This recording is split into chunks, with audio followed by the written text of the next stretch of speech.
àwa ló láṣà àti èdè.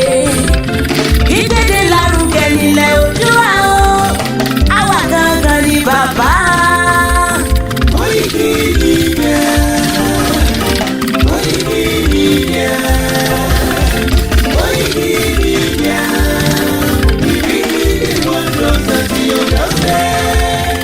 They never sabi wetin we carry for her. I said they never know wetin we carry for body.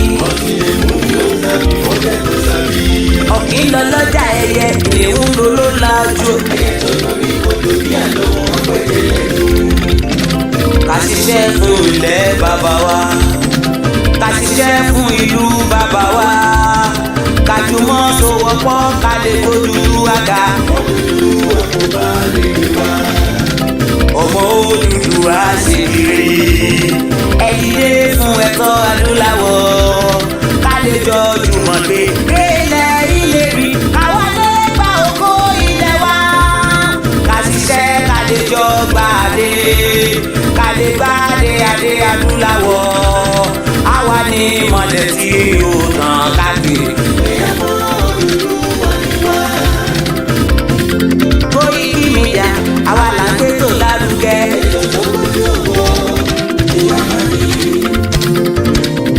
Kásá ẹgbẹ́ polówó ọjà wà kájé gbúgbà yín jẹ. À ń gbé tó lárugẹ, à ń gbàsà lárugẹ. News and sports ẹ máa rí gbọ́. Ọmọ Ìjẹ̀bú alárẹ̀ mi ló ní ìmàgé dandan. Koikimedia ọ̀rọ̀ lágbájúmọ̀ mi máa bá ṣẹ̀rẹ̀ lọ. Ọmọ Yorùbá nìyẹn, ọmọ Yorùbá tata o. À ń gbádùn rẹ̀, ọmọ Ìjẹ̀bú alárẹ̀ mi ṣẹ́yìn ló máa fi bọ̀ tẹ̀ mọ́lẹ̀. Ẹ̀yin lọ́mọ onígbò máa ń dé màdé. Ẹ̀yin lọ́mọ onígbò máa wọ̀ o.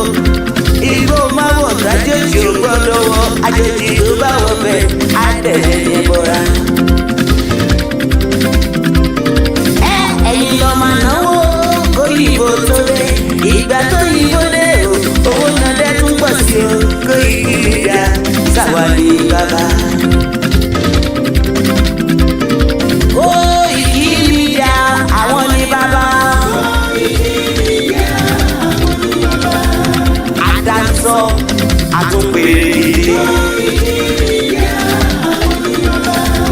Àwa là ń gbé tò lárugẹ jẹ́ ká jọ gbọ́ o. Àkúnjà fẹ́tọ̀ ilẹ̀ wa, fẹ́tọ̀ ilẹ̀ Yorùbá. Ọmọ Oòduà ni wá o, tọkàntọkàn. Ikú tó ṣe bí lébi òsì, àdìmú bàbá yọ. We bring you up closer to your doorstep. Afẹ́fẹ́ tó fẹ́ òdòdó kan ní kò lára ni. Àpèrè gèdè Olódùmarè ló fún wa ṣe. Gbogbo ayé ẹ̀ gbọ́, àwa ní bàbá o. Ẹ máa bọ̀ wá ẹgbẹ́ polówó ọjà ni wá o. Odùduwà la gbé dání, òtítọ́ la gbé dání. A kì í sọ̀dálẹ̀, a kì í sọ̀lì kéésà. Àdúró tán, àtúnpèrè kéde. Koikimedia will bring you up closer to your doorstep. Koikimedia is around. Is around. Ladies and gentlemen,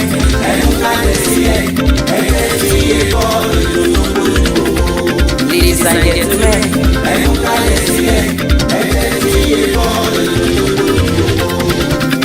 Koikimedia is around. Koikimedia, we're bringing the world closer to your doorstep.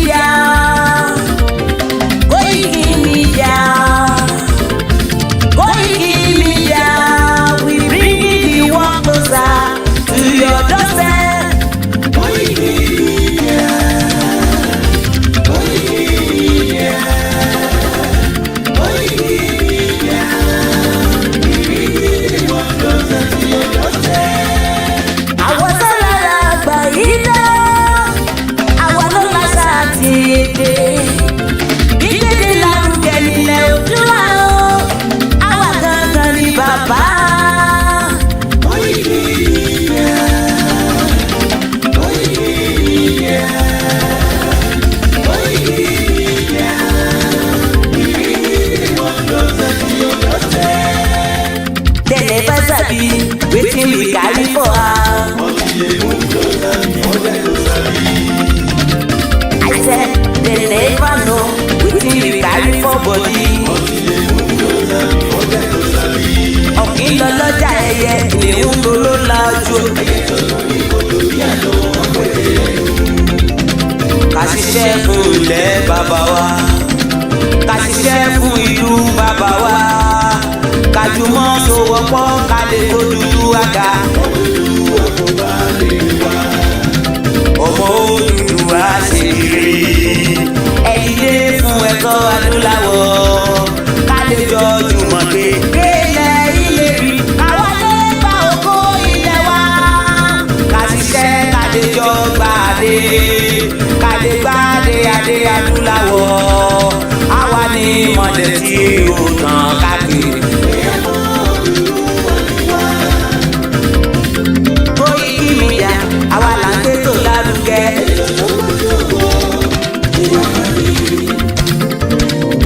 Kásá ẹgbẹ́ polówó ọjà wá kájé gbúgbà níjẹ. À ń gbé tó lárugẹ, à ń gbàsà lárugẹ. News and sports ẹ máa rí gbọ́. Ọmọ Ìjẹ̀bú alárẹ̀ mi ló ní kí n máa ké dandan. KOKIMEDIA ọlọ́lágbájúmọ̀ mi máa bá ṣẹ̀rẹ̀ lọ. Ọmọ Yorùbá nìyẹn, ọmọ Yorùbá tata o. À ń gbádùn rẹ̀, ọmọ Ìjẹ̀bú alárẹ̀ mi ṣé ń lọ máa fi bọ̀ tẹ̀ mọ́lẹ̀. Ẹ̀yin lọ́mọ onígbò máa ń dé máa dé máa dé. Ẹ̀yin lọ́mọ onígbò máa wọ̀ máa wọ̀ máa wọ̀ o. Ìgbò máa wọ̀ sájòjì ò gbọ́dọ̀ wọ̀. Àjòjì tó bá wọ̀ bẹ́ẹ̀ á tẹ̀lé ní bọ́ra. Ẹ̀yin lọ́ máa náwó kóyìnbó tó dé. Ìgbà tó yìnbó dé o, owó náà dẹ́ tún pọ̀ sí o. KOKIMEDIA sáwà ní bàbá. KOKIMEDIA àwọn ní bàbá. Àdáńsọ àtúnpèrè dìde. Àwa là ń gbétò lárugẹ jẹ́ ká jọgbọ́ o. Àtúnjà fẹ́tọ̀ ilẹ̀ wa, fẹ́tọ̀ ilẹ̀ Yorùbá. Ọmọ Oòduà ni wá o, tọkàntọkàn. Ikú tó ṣe bí lébi òsì, àdìmú bàbá yọ. We bring you up closer to your doorstep. Akẹ́kẹ́ tó fẹ́ o tó kàn yóò lára ni. Àpèrè ilé Olódùmarè ló fún wa sí. Gbogbo ayé ẹ̀ gbọ́, àwa ni bàbá o. Ẹ máa bọ̀ wá ẹgbẹ́ polówó ọjà ni wá o. Odùduwà la gbé dání, òtítọ́ la gbé dání. A kì í sọ̀dálẹ̀, a kì í sọ̀lìkèéta. Àdúró tán, àtúnpèrè kéde. KOKIMEDIA we bring you up closer to your doorstep. KOKIMEDIA is around. Is around. Ladies and gentlemen,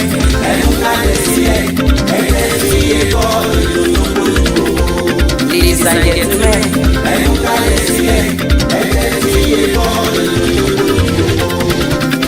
KOKIMEDIA is around. KOKIMEDIA, we're bringing the world closer to your doorstep.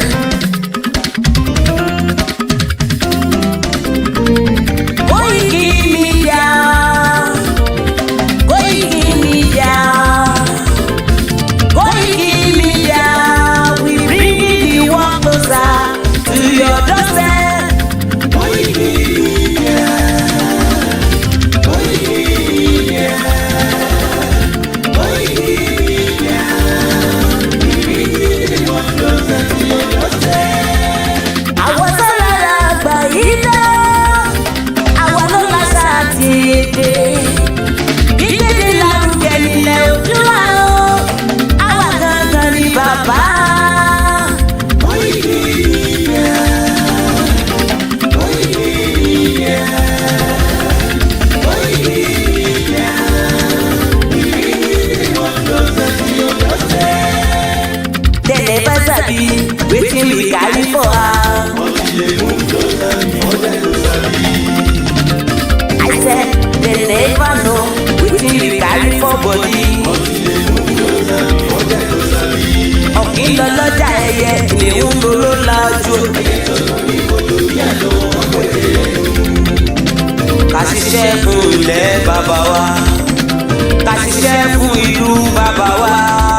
sowọ́pọ̀ ká lè gbódúdú àga. Ọmọ Odùduwà ṣèlérí ẹ dìde fún ẹ̀tọ́ adúláwọ̀ ká lè jọ jùmọ̀ gbé délẹ̀ ìlérí káwá lè gba ògo ilẹ̀ wa ká ṣiṣẹ́ ká lè jọ gbàdé ká lè gbàdé adé adúláwọ̀ àwa ní mọ̀lẹ́ tí ó tàn káàkiri. Koikimedia àwa là ń gbétò lárugẹ.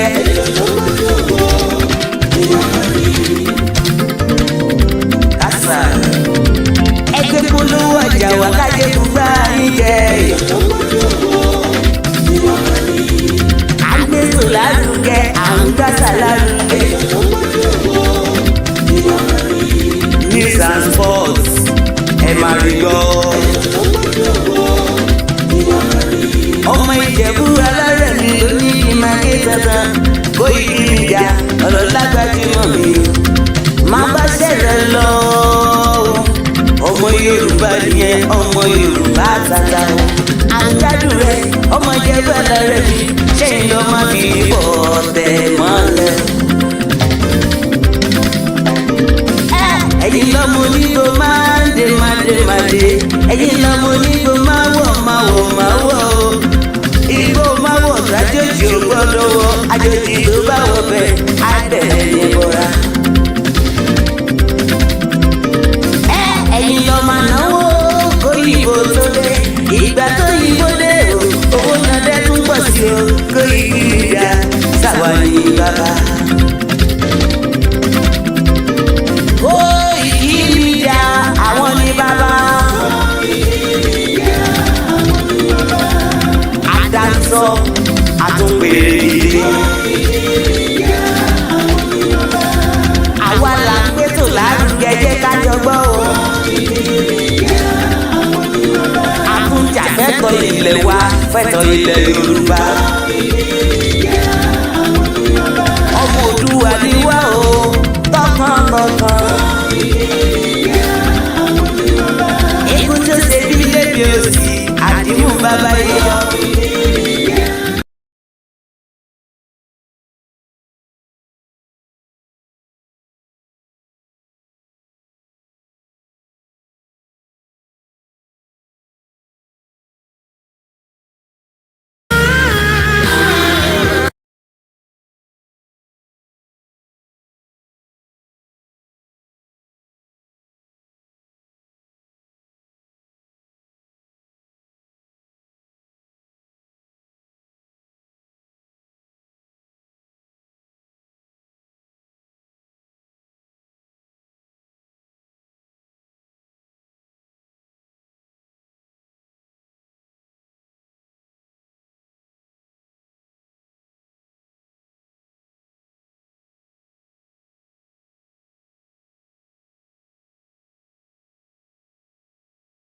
Man, that's a lovely tune coming for Morg and children of watching and saying, I will dwell. Where will you dwell? This weekend, what are you doing? Well. When it comes to the temperatures, I can tell you that if you are dwelling, I bet you have to dwell under the shadow.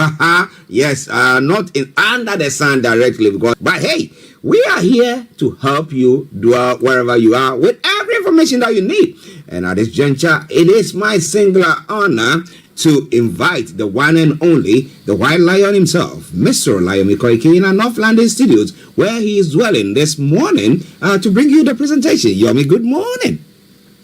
Well, very good morning to you, Mr. Archie. Good morning, Frank. Good morning to all our listeners around the world. Good morning to Mr. Dante, the Money Man, and a very good morning to all the Star Radio presenter. And once again, it is, thank God it's Friday, when some of us get paid and some wait till the next 21 more days, subject to which part of the world that you are. But in Nigeria, I'm sure as many workers are looking forward as well to, what is going to happen at the end of the month. But it is the Friday edition, and I welcome us once again to the Star Radio UK network. Yes. How are you doing? How is the family? Well, we're doing very well. That literally means that, the children have made their final last day to school, and that means in the next 1, 2, 3, 4 hours, there will be our responsibility, for the next 4 hours. As we monitor the situation in Paris, we pray for those that have been affected. But like I always say, it is always also similar. That is what is happening in Ghana, in African countries. And it's also the reason why Starr Radio UK is a community radio station that highlights some of those problems, because we tend not to be remembered when some of the atrocity happen. I mean, nobody prays for atrocity to happen around the world. But whatever happened in Paris, multiple of that is happening even in America, where a young Nigerian mother of 4 was shot dead in Florida. There hasn't been any communication from the new president, Bola Tinubu, not even the Nigerian embassy in America. The question is, what part of the world is the life matters most? Is it in Europe or in Africa? Well, it looks like, because maybe, I don't know whether people don't, respect human beings, or them value, let me put it that way, value human beings, because without that, nothing good will come out of it. We see here that when things like that happen, quickly you have the prime minister or leaders, addressing issue, will be saying something about it and what measures they put in place and how to reassure, citizens that, look, that what is happening is not going to happen to you. But when it comes to Africa, we're not very sure about that, especially when it is said that, well, terrorists are threatening and giving deadline for payment of ransom of 56 abducted Niger State residents. Yomi. Well, the news in Nigeria is sometimes could be depressing, and sometimes could also, elevate you, and sometimes it could just, ask the question, when are we going to get it right? But the question again that you've asked is, are we ever going to get it right? When terrorists are demanding levies to be paid, to individuals, and the news that I believe Tinubu, will be looking to, and I hope is giving, daily security report in Nigeria. But as we speak right now, 56 innocent Nigerians are in the hands of terrorists that have now also issued deadline for payment of ransom in Niger State. What do we know so far? Let's recall that since May 2023, terrorists stormed KABIRU community and kidnapped as many people, and most of them are farmers and traders, but no fewer than 56 of the residents of KABIRU community in Paikoro local government area of Niger State were kidnapped by the terrorists. They are now crying out for help. And what kind of help are they crying out for? Because the terrorists have now issued an ultimatum for payment of ransom. Remember that some of these individuals do not have, the kind of money that they are asking them to pay. We're talking about huge amount of money. But the question is, what is the security going to do? According to the Daily Nigerian report, that a source whose relatives were recently released by the terrorists confirmed the payment of a ransom by that same family to the tune of 7.5 million naira. I'm going to try and break that back. I'll come back again to you in the studio. But let's work out what 7.5 million naira is equivalent at the average of 950 naira to a pound this morning. So if we say just about 3,000 pounds, that is a little bit more. No, not even up to that. So if we give and take about 8,000 pounds this morning, yes, that gives us about 7.6 million. The question is, Archie, do you think in reality an average worker that has even a part-time job will cough out 8,000 pounds without going to the bank for the loan? There is no way that people, here, you wouldn't even have people just coughing up an amount like that. Here, you wouldn't, because we have expenses and things. So talk less people in Nigeria. I don't know what they're going to do. And I don't know what exactly is happening. And I don't know why government is not getting grips of it. But, wow, that is a hard one for these families of the 56 people, right? a very hard one. Like I say, these are petty traders and they're farmers. Imagine farming in Nigeria is not as easy as farming, outside the country, where most of the European countries are becoming much more mechanized. So there are less work to do, but they also have a good return. In Nigeria, there's a lot of work to do, and the returns are not very good because most of the time we talked about it, most of the produce get destroyed before they get to the market. And if you're now asked to pay up to the tune of £8,000 after being kidnapped, the question is, who then rescue these individuals? And today it seems Bola Tinubu has a lot of tasks ahead of him, as he's taking a week and a half, just as we discussed on the Niger Voices, as we speak right now. Now, interestingly, people who have paid ransoms like that, how have they come by the money? If you know, how have they come by? Well, some have borrowed the money, while some have also end up selling their possessions. So you end up selling whatever you have. Even some end up selling their animals and sometimes the land.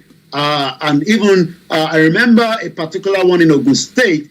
They were still paying back the loan after the individual has returned back. And that was a church where the terrorists went into the church, raped a few individuals in that church in an open ground, and eventually kidnapped some of those members and the leaders of the church. And they had to borrow money, and they were asking for help in returning back the loan. So do the banks give loans to such people? Well, you don't get loan in the bank in Nigeria. Yes, go on. Hello, Yami. You don't get loan in Nigeria. You end up have to source the money because getting a loan in Nigeria is not as getting a loan here in UK, where you go through a credit check and all sorts. And if you have that, you can get a loan out. But in Nigeria, you have to get it through the shark loans, and sometimes you don't get up to that amount. So you would then end up leaving whatever your possession, even up to your building that you have, cars, and then sometimes family members. Most Nigerians that have been kidnapped, some have raised the money even on the social media network. Wow. Crowdfunding for that. A sad one. But we hope that the government get grips of it. I mean, Tinubu has been there just a week plus. So we will see. Maybe he's got something up his sleeve that we don't know. Do you? All right. It is Starr Radio UK. It is your favorite African and Caribbean radio station in London. $19 billion spent 8 years. I mean, virtually it's like putting water in a basket. Okay? So you just pour it. Whoa, and the next will be nothing is come out of it. Now, how has Buhari accounted for that? Especially when you are flogging a dead horse. Nigeria is full of mystery. When you look at the 19 billion, the question is, Dangote Refinery project itself is $19 billion from what we are told. So in 8 years, the former president Muhammadu Buhari have spent $19 billion trying to fix the refinery fall that refused to work, and yet billions of dollars have been spent. How do we come across this? This is coming from the governor of Nasarawa State, Mr. Abdullahi Sule, yesterday stated that the former President Muhammadu Buhari administration expanded over $19 billion on trying to repair the Nigerian Fall Refinery in 8 years without any commensurate result. So we have just literally put money in the basket, and that money have drained away. He was speaking, in one of the mainstream media, the governor who was the managing director of the African Petroleum about 2 decades ago, stated that the process of fixing the country's refinery was largely mismanaged. The chairman, Revenue Mobilization, Allocation and the Fiscal Commission, Mr. Muhammad Shehu, also yesterday expressed support for the removal of the fuel subsidy, citing lack of transparency in the scheme. Well, it's interesting because I'm asking myself the question. If Dangote went for a loan, because he didn't have that money, he wouldn't spend his own money, 19 billion. He would definitely go for a loan. I mean, because you present a business plan and they look at it and think, well, it's something that is good, we want to be involved, and they'll give you that loan. And government got that money and then spent it there, and we're not seeing anything. Is there there a chance of maybe privatizing the Nigerian oil refineries, or what are the plans? I'm not too sure how the President Bola Tinubu is going to unbundle, these, catalog of problems when it comes to the Nigerian refinery. The refinery has been going on, for decades. The last time those refinery was in full function was probably in the 70s and around 80s. Fraud came in by trying to make sure that those refineries were not working to full capacity, and that literally means that Nigeria has to continue to bring back, the finished produce from other countries as well. Tinubu hasn't said anything much, but he has been meeting, with the marketers. He has said it clearly that there is no going back in terms of, the fuel subsidy. That literally means that the subsidy is not coming back. It would save money to the tune of $10 billion precisely, if not a little bit more, because that was what President Buhari paid last year, when it comes to the subsidy for the whole year. How Tinubu would then be able to manage some of the governors that visited him at the State House also promised to support the present administration to cushion, support to the average Nigerian. We have about 130 million Nigerians. That's close to about 60% of Nigerians that are living in abject poverty. They will need help, when it comes to the cushion of the subsidy, because it's not everybody has the petrol, the generator. But when you go to the market, the price of the meat, the fish, foodstuff, and the most important, the cost of transportation for the workers to get to work would also double. So, but the governors have promised Tinubu is full support, and likewise, we now have about 13 days on the 13th of June, about a few more days, there will be now the new 10th Senate. And that literally means that, these are the, individuals that will be working with the present administration. The 9th Senate, as many Nigerians believe, was just a rubber stamp. They even gave Buhari the final paycheck of $800 million just before he left, on the 29th of May, which he also said that money will be used towards the support to cushion the subsidy. Whether the money is still available for Tinubu, we will have to wait and confirm that, when Tinubu starts giving us some of what is left from what he took over from the same government, but a different administration. Well, listeners, it is Starr Radio UK. Updates from Nigeria with Mr. OLAMILEKAN in North London studios. I'm actually here in the South studios. You can comment on our platforms, the various ones that we are broadcasting on. Feel free to do so, whether it's Facebook, YouTube, Twitter, or any of the others. Just do so, and we will bring that. We will read your comment. But Yomi, just before we end the discussions on the what do you call it, refineries. Now, do you think that there are people who are sabotaging it? Because I'm looking at those who are working in the fuel import industry. So that is, the moment the Nigeria refinery and Dangote's refinery started working full capacity, there might be the need that those who are importing will have to stop. So do you think that these people, these big hooks are there and they are putting impediments in the way of the federal government or this industry, the refineries from running fully? And if that, what do you think should be done? Well, I think, that the situation with the Dangote expectation is that, when it goes into full operation by next month, that would help, the industry, whether it's the downstream or the upstream. But what we can say, it seems that, the cabals within the marketers are probably aware that, Tinubu, the previous government, are going to remove the subsidy. Maybe some of them will have invested in Dangote. We don't know that. But it has been a cartel for a very long time, when Tinubu said it also that it can't be paying for, subsidy in Cameroon. We saw the Cameroonians are protesting already, for the removal of, imagine Cameroon is protesting, for the removal of subsidy in Nigeria, where Nigerians are also not really enjoying, the subsidy itself. I was privileged to listen to the former governor of the CBN, and maybe for chance, for a minute and a half, let's listen to, this was around 2000, about 2007 when Jonathan was still in power, And this is what Sanusi, the former CBN governor, with Deseni is here in London with us, even though the federal government is trying to extradite her back to Nigeria, but that hasn't happened yet. But let's listen to what Sanusi told us, during one of the presentation they had, when Jonathan was in power. Ngozi said we are consuming 35 million liters. 35 million liters a day. With the population of 160 million naira. How many cars do we have in Nigeria? How many cars? 35 million is 1/3 of the entire population of Nigeria. How many cars do we have? It is not true. Some of those LCs that are established, go and talk to the master. The ship comes on the sea.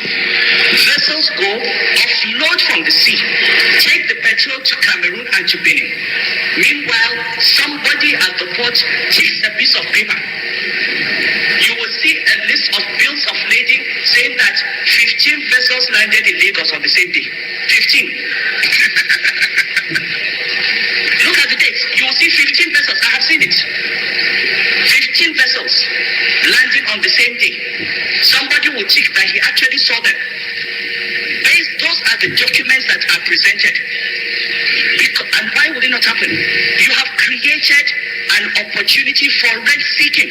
The difference between 65 and 140 is so huge. 1 trillion naira is enough to bribe anybody to sign anything. These same marketers was another $8 billion. That is 16 billion. 16 billion. Now I'm going to ask you, it was actually 16.2 billion if you want to put the numbers.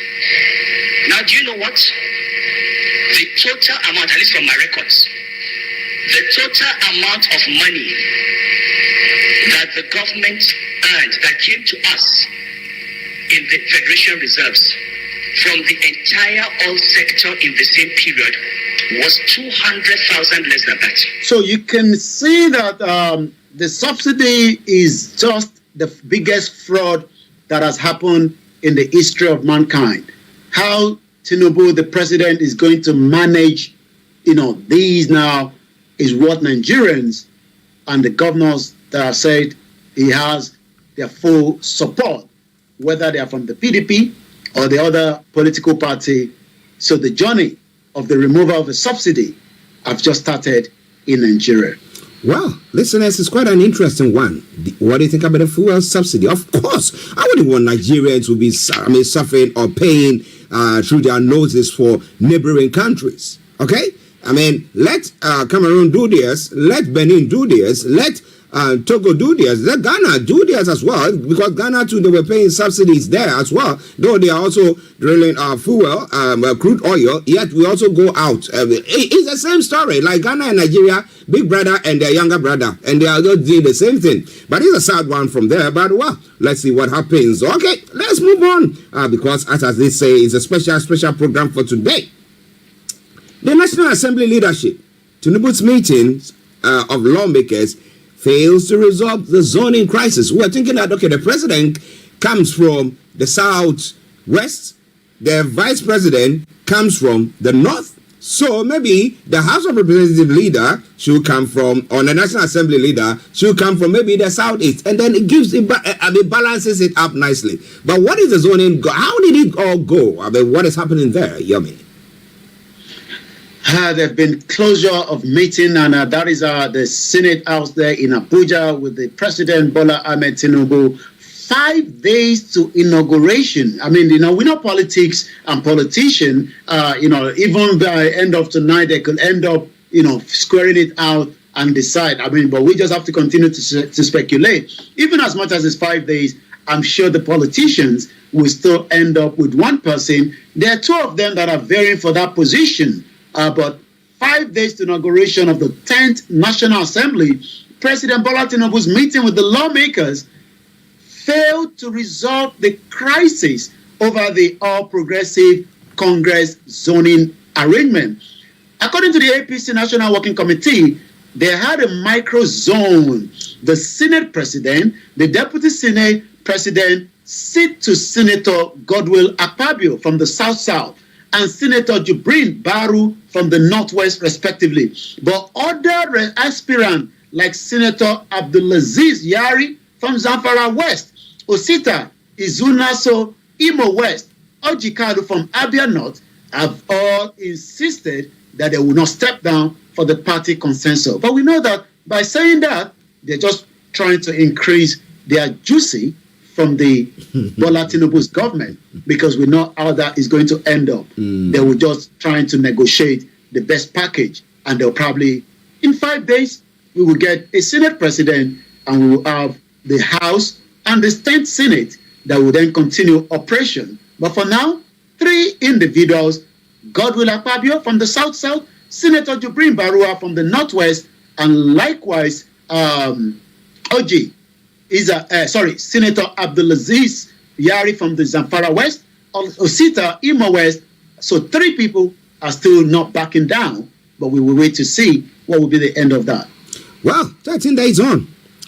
Anything new? What do you think? It is all Starr Radio. Okay, we'll go back to Mr. Olami. But let me say good morning to my bishop again, Bishop Adeshina, and to all your colleagues in that office. We salute each and every one of you, and we say thank you very much for your support. But let's go to Yomi for the rest of the stories making the rounds. Over to you, Yomi. Well, even the Labour Party representatives say Tinubu intelligent and is ready to serve Nigerians. This is coming from the Labour Party member elected. The House of Representative member-elect on the platform of the Labour Party, Godwin Oga, said he never knew that President Tinubu was so intelligent, and he felt so proud listening to a man who is prepared to serve Nigerians. Oga, who was elected from Isiakua Uma Uche Federal Constituent of Abia State, stated this during an interview after the National Assembly member elected met with Tinubu at the State House to resolve the leadership crisis. So that is the headline there. Tinubu intelligent, ready to serve Nigerians, according to the Labour Party representative. Let's talk about some of the other headlines, and then we move into the social media. The University of Abuja student rusticated over planned protest against the tuition hike, also dragged the university to court, demand reinstatement, and a 50 million damage is coming as well. Nigerian Secret Police, DSS, invaded Anambra House of Assembly, attempt to arrest member-elect. It seems that the DSS, is still doing as many of their dirty jobs as a lot of Nigerians believe that. They are not being loyal to Nigerians, especially they've used that position to oppress, intimidate as many Nigerians. So even the DSS that we respect is no longer respected, because sometimes you end up seeing them in the lay market where they are meant to be there for proper intelligent gathering and supporting the NSA as well. But operatives of the Department of State Services on Thursday yesterday invaded the Anambra State House of Assembly complex, made an attempt to whisk away one of the lawmakers elect, which could have been called into questioning rather than trying to, these are houses. Imagine police trying to get into the parliament and withdraw somebody from there. I don't think that would ever happen, but they have the right, to question or invite any lawmakers, into the station. This incident, which caused huge commotion, I'm sure definitely more commotion if such happen here in UK, ensued as the lawmaker elect for Inewu North constituency, Mr. Onyekachu Ike, was arrested by the operatives and bundled into the trunk of a car driven by the operatives and made to leave the complex before they were stopped. This happened while the valedictory tank, imagine this was happening while they were doing the valedictory Thanksgiving for the 7th Assembly was still going on at the Assembly complex. It shows disrespect for the law, it shows disrespect for the building, and it shows disrespect for Nigerians and humanity as well. Let's take few more. After mocking Tinubu for urinating on himself, former Minister Aregbesola, the Minister for Immigration, returned to Osun, is now begging for forgiveness. Wow, politics, they say, is not a bitter, or I don't know how to put it, but it seems that Aregbesola is now biting the finger that have fed him, because he was a very close ally, during the 8 years tenure of Tinubu as the governor of Lagos State. But after serving Buhari in the ministerial post, Aregbesola, the immediate past Minister of Interior, has now returned to Osun State, saying he has come back to restructure the All Progressive Congress, and is also begging for forgiveness from those he has offended. Let's take a few more, and then Nigerian Air. Remember, we've been talking about Nigerian Air, one of the biggest fraud in the history of any aviation that we can talk about, where an airline, almost 80 billion was paid, painted into the color of the Nigerian flag and everything, brought into the country by Adi Saraki, and then eventually returned back to Ethiopia, Addis Ababa, where I don't know how long it took them to remove the name and everything, because they probably needed that to be back in service. So they were not ready to even let it to run one more trip to Nigeria. But the question now is, the Northern Forum demand arrest, probe of the former aviation minister, Adi Saraki, over the Nigerian air fraud. It seems that I'm not too sure whether that is going to happen, but we have to wait and see. The concerned Northern Forum has called the Nigerian Air launch a half-baked project driven by lies, deception, corruption, personal money benefit to the former Minister of Aviation, Hadi Saraki, amounted to billions of naira. The group now called for the immediate arrest, though investigation of the former Minister of over the aviation scandal. This is where the DSS is meant to be going, looking into that, but the DSS are right there trying to remove somebody. Maybe somebody is not happy, and they're using that. Tinubu met with the Exxon Mobil as the president. Tinubu, amid a lingering stalemate of over 1.3 billion oil asset sale. The meeting was held, closed door yesterday with the directors of the Mobil. So we will have to wait and see. During the campaign, Tinubu mentioned that he wanted them to do the same thing that was done, during the period of what they've done in Algeria. Nigeria has, the structure already, is what Tinubu is saying. Whether the investors will then eventually make this to happen, we will have to wait and see. But it seems that Tinubu is asking those investors to look into Nigeria as a place for investment to the tune of 1.3 billion asset. So let's go into it a little bit. President Bola Tinubu yesterday pledged to ensure competition in the oil and gas industry in the country, following a visit by the officials of the Exxon Mobil Nigeria to the State House in Abuja. None of the parties at the meeting disclosed details of the issue discussed. Recall that pending the matter, which could not be resolved by Muhammadu Buhari administration, was the 1.3 billion asset sale imbroglio between the company and the Sapele Energy PLC. On the other hand, the Nigerian National Petroleum Company Limited, and on the other side, some of the key officials of the Exxon Mobil that visited Tinubu, who himself was the former treasurer of the oil company, were at the president of the Exxon Mobil upstream oil and gas. So Nigerians will have to wait, just as we know that Rishi Sunak was in America yesterday trying to get as many of investors back to UK. And I think he's been able to manage that with a tune of 14 billion pounds to invest in UK by some of the firms. So Nigerians also will be looking forward to Tinubu trying to bring as many investors into the country to change the lives and the narratives of those individuals that are struggling today. So we're going to see if we can get, that image, very soon. But for now, let's move straight to some of the other news that is coming on the social media this morning. Once again, it is still the finest African and Caribbean radio station in London. As we say, if it's not Star Radio UK, it can never be Star Radio UK. So make sure you tune in Monday to Friday as we continue to give you all the latest news and the headline from Nigeria. So quite a lot is happening this morning. It seems that an artist Simi, from what I read on her Twitter, was told not to come into the immigration, at Ikoyi, where she was planning to maybe renovate or renew or get a new passport because of the mode of dressing. The question is, how much can we dress, in a country that is meant to be open? We are not in an Islamic country. So our outfit that I saw there was nothing to be compared to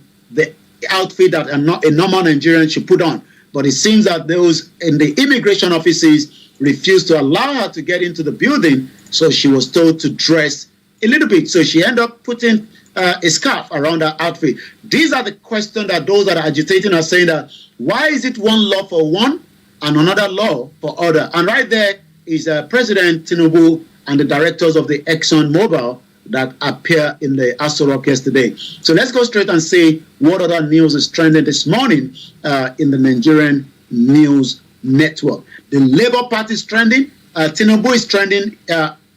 Nnamdi Kanu is trending at about 17,000. Ahmed Tinubu is trending 43,000. The Labour Party is trending. So let's quickly look at Nnamdi Kanu. We know we talked about Nnamdi Kanu on Wednesday, but again, Aloy Ejimakor is saying, regarding the blackmail directed at the sincere effort to get proper medical care for Mazi Nnamdi Kanu, the world is independent, as in independent doctors or hospital personally chosen by Nnamdi Kanu, not doctors or hospital chosen by the DSS or someone else. Case closed. So I believe, is responding to maybe accusation or other issues as well. So let's look at why Tinubu is trending, and then we look at the Labour Party. And I hope it's not because one of the Labour Party member says that Tinubu is the best man for the job. So Aisha Yusuf, a full supporter of Peter Obi movement, also went to America to protest against Bola Tinubu, went on about 5 hours ago. Bola Tinubu did not win the 2023 election, crudely rigged it to get himself imposed on Nigerians. That is the issue, that no matter how much you cry on my Twitter timeline, you cannot forget. A stolen mandate doesn't bring any sense of fulfillment and reason you are reckless. Also, Olamide says, Governor Seyi Makinde will continue to visit President Bola Tinubu to advocate for the entitlement of the people of Oyo State. You people should reserve your tears because you will need it for years to come. So you can see the imbalance there. Also, Redcap_Blondie, I know she's also a strong supporter of the obedient. Election Tribunal witness details how INEC sabotaged the IRE to change result. So now let's see one more from the Labour Party, then I come back again to you at 11:42. It's still the Star Radio UK network. So the Labour Party, let's look at some of the response to the Labour Party representative that says Tinubu is the best. I'm reading some of the comment from that particular tweet. Apapa Renew. Apapa is actually the character in #Junior Boys. I prefer this one's face, though, so we are used him, yes. My dear obedient, cancel him. One also went on to say, they don't configure this one. Ishokam, other obedient will fall into the line soon. And this one is saying it can give away airtime to 50 people. This one is complaining about UBA not finding solution to some of the complaint. And the last person say, have you guys now give up waiting for 4 years after dragging we Biafrans back, right? Shame to all the youth, most especially the Biafrans. We are still not yet on their sense that Nigeria is not for them.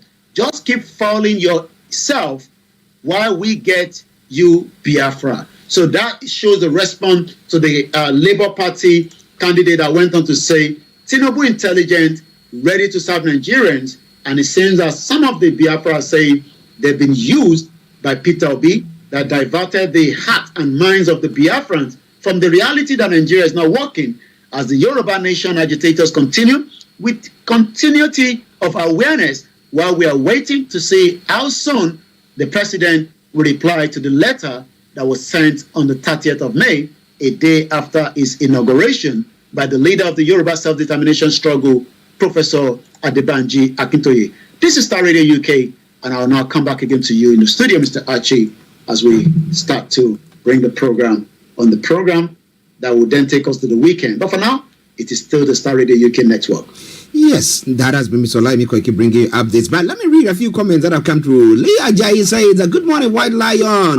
Baka, Jima. Okay, may God continue to strengthen you in Jesus' name. Yoruba Nation is a solution. No going back. Now, my Bishop Adeshina says, my question is simply, thus, why are they all begging for forgiveness while they did not rewrite their wrongs? Starting from Buhari to all other ministers who vividly punish Nigerians, now begging. Now he goes to better to say, where is Lai Mohammed hasn't come out to beg yet, but he's got a job yet. So, like Lai Mohammed, even his grandson say, why they are calling you Lai Mohammed?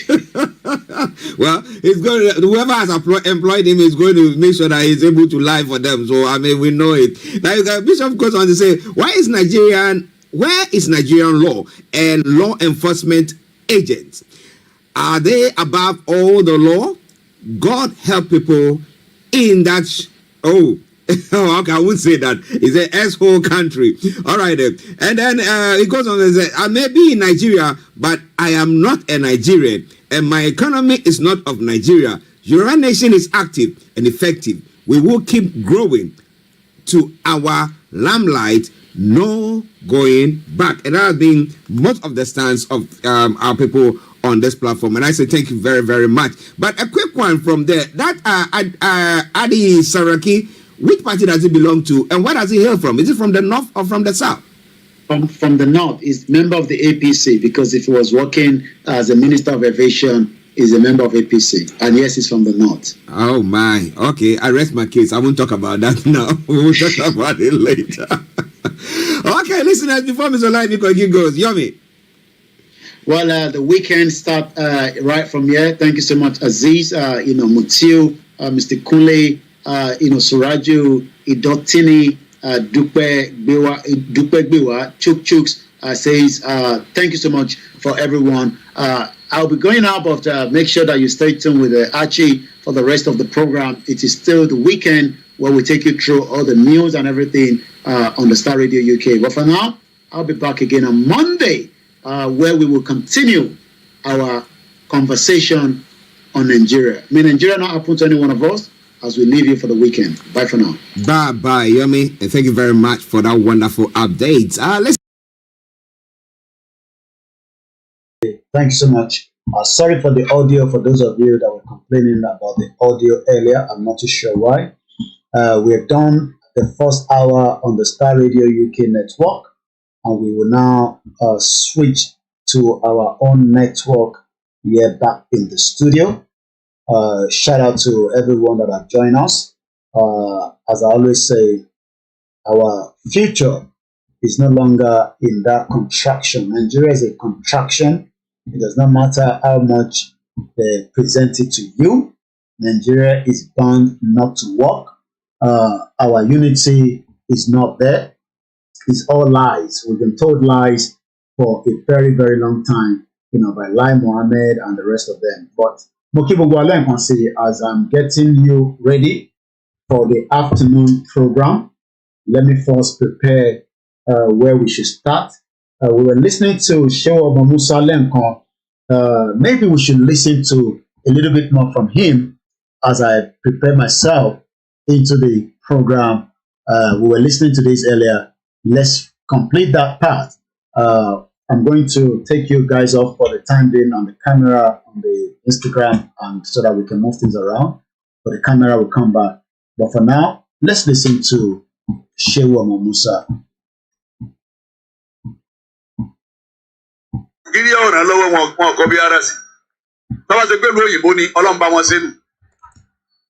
Ó dé èèyàn nù kó di yúròmù ni.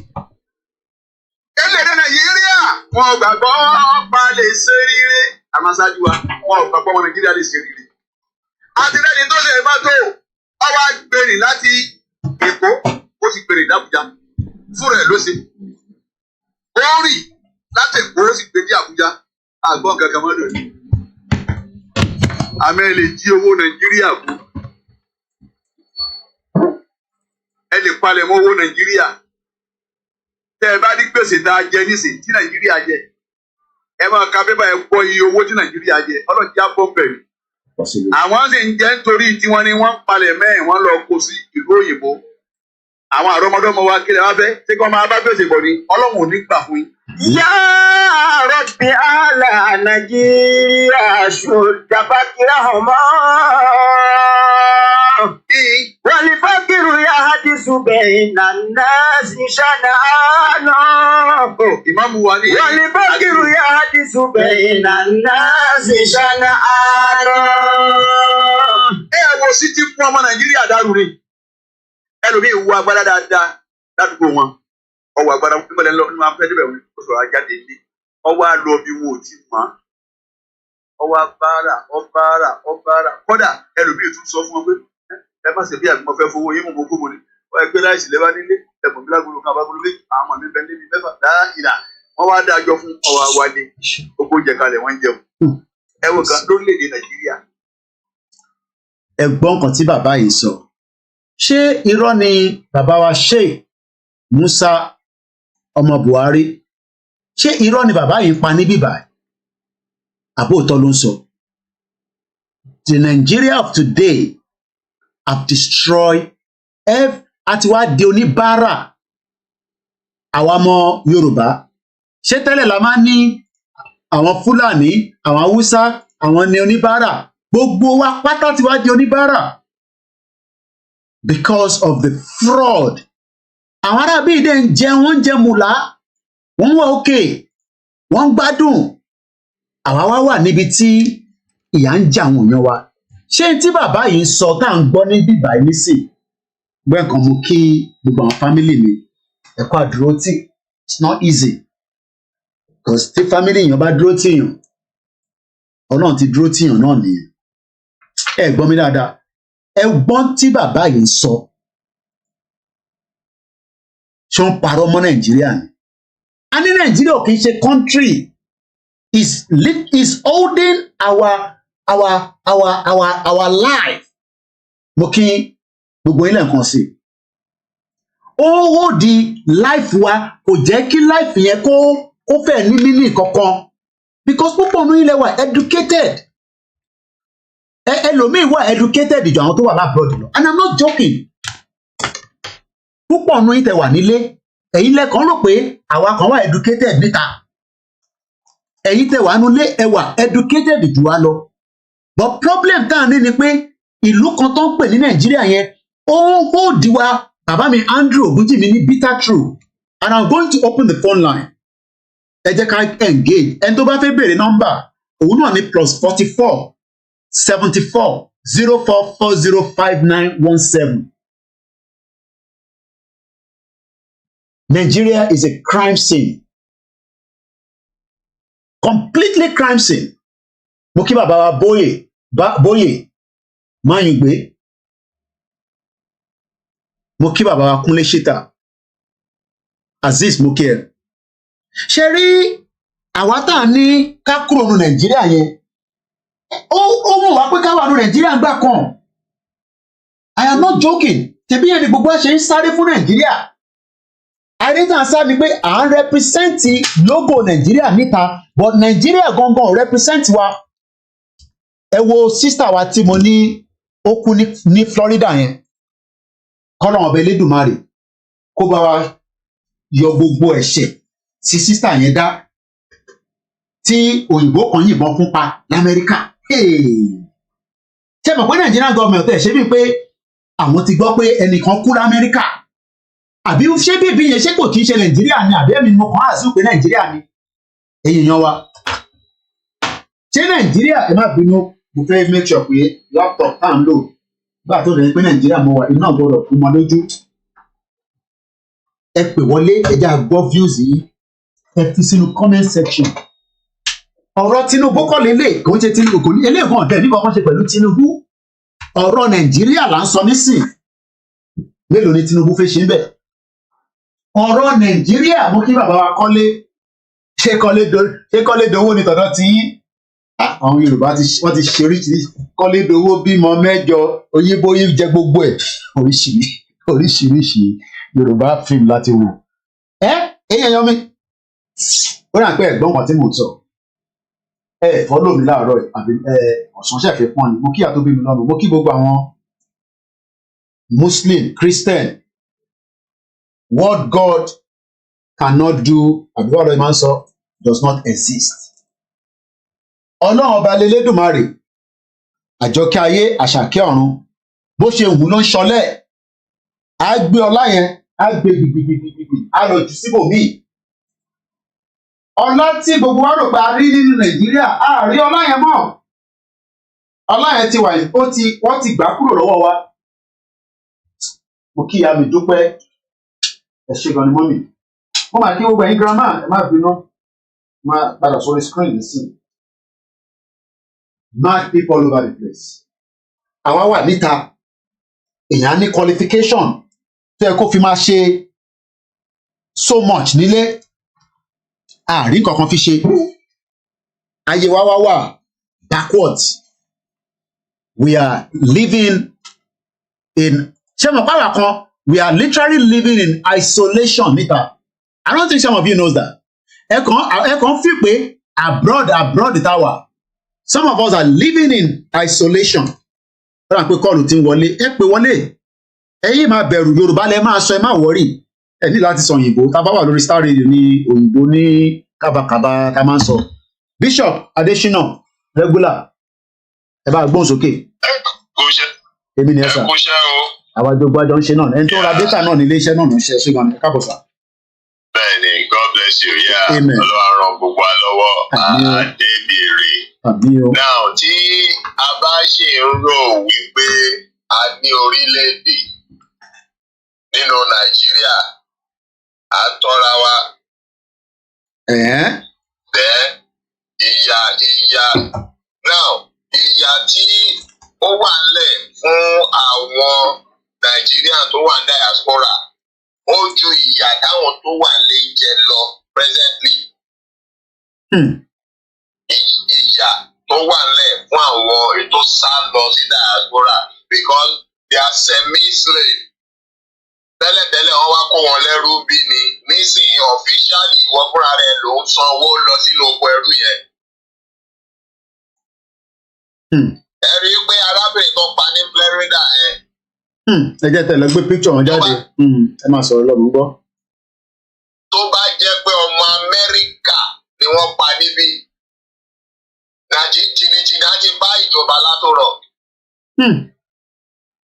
Kí Amẹ́ríkà kó tó di pé wọ́n sẹ́ẹ̀dì èèyàn wá bí jìnnìjìnnì máa ti bá ìjọba Nàìjíríà látòrọ̀. Tẹ bá rántí ìgbà tí wọ́n ní convoy di embassy Amẹ́ríkà. Ní Anambra May 2nd ló ṣẹlẹ̀ May 2nd. Ní Anambra bẹ́ẹ̀ni nílẹ̀ Ibẹ̀rẹ̀dógún làbí bẹ́ẹ̀ni Anambra bẹ́ẹ̀ni Anambra. Information kílẹ̀ ọjọ́ yẹn tó mọ́ Amẹ́ríkà ti respond ohun kan tọ́kọ̀ sọ ni wípé ọmọ ìlú àwọn kankan ò sí níbẹ̀ wípé àwọn tó kú yẹn àwọn ẹ̀yìn dúdú náà ni ó ń ṣiṣẹ́ fún wọn. So ẹni àmọ̀rí ìbáàbù lọ̀rọ̀ ẹ̀yìn black tó bá wù yẹn para yín tó bàjá yẹn ọ̀pẹ pa. So níwọ̀n ìgbà tí a sì ń sọ pé a wà ní Nàìjíríà nílùú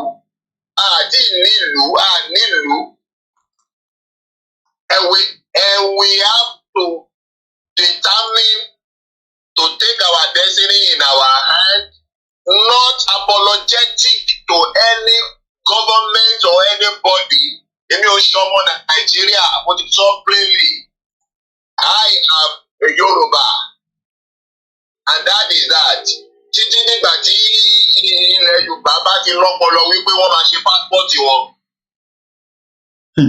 You don't have anything ó láwọn òyìnbó tá a bá sọ̀rọ̀ tó sọ wípé gbogbo nǹkan tẹ̀ ń pariwo yìí. Just go ahead and do it. There's nobody holding you.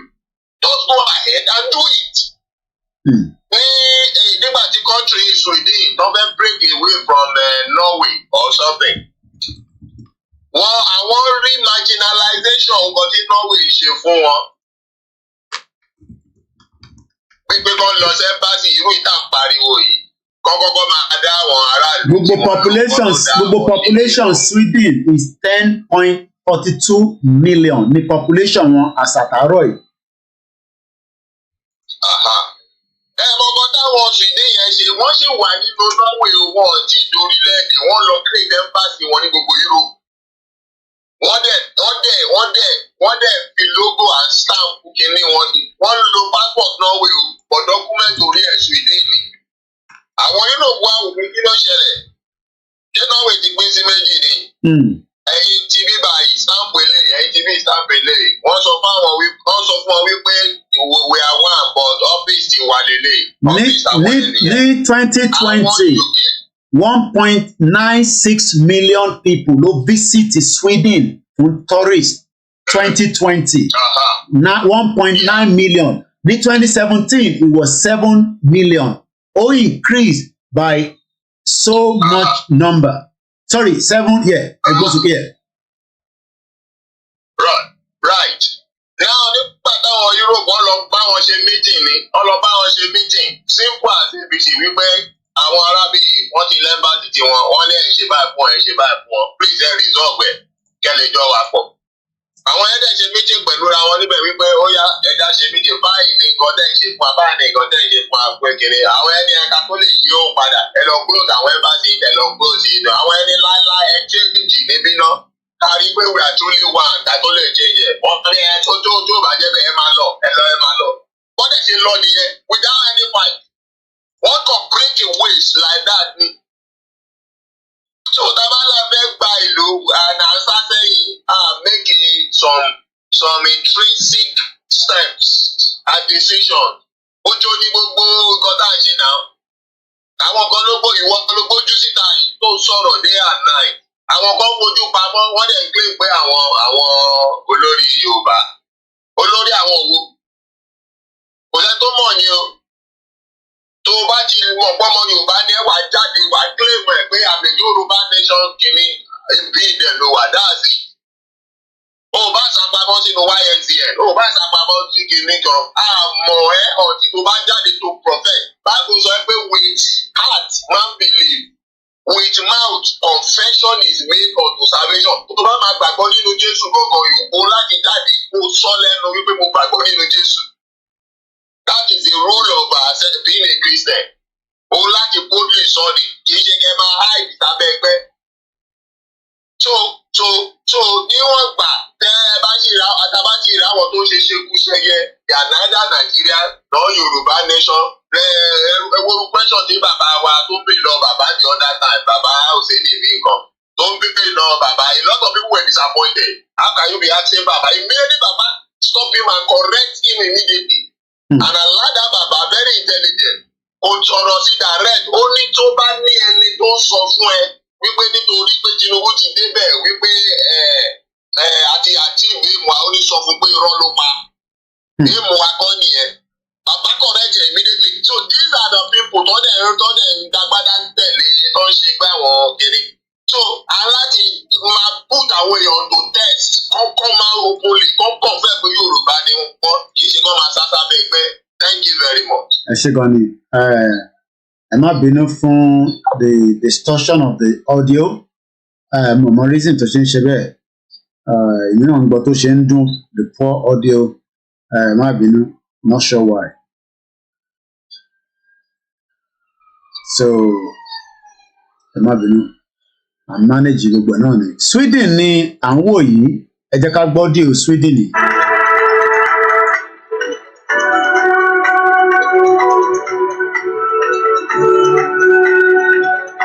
ṣe rí gbogbo àwọn countries tá à ń sọ yìí tá à ń sọ tàpé mo kí bàbá wa Kazeem ẹni tó jọ mẹ́ta pẹ bísí náà láwọn pẹ̀lú yìí bàbá wa Dámiláre God will destroy anyone that say he will not allow us to separate bẹ́ẹ̀ ni ṣe rí opportunity tó wà as a country ó yàtọ̀ sí opportunity tá à ń rí nínú Nàìjíríà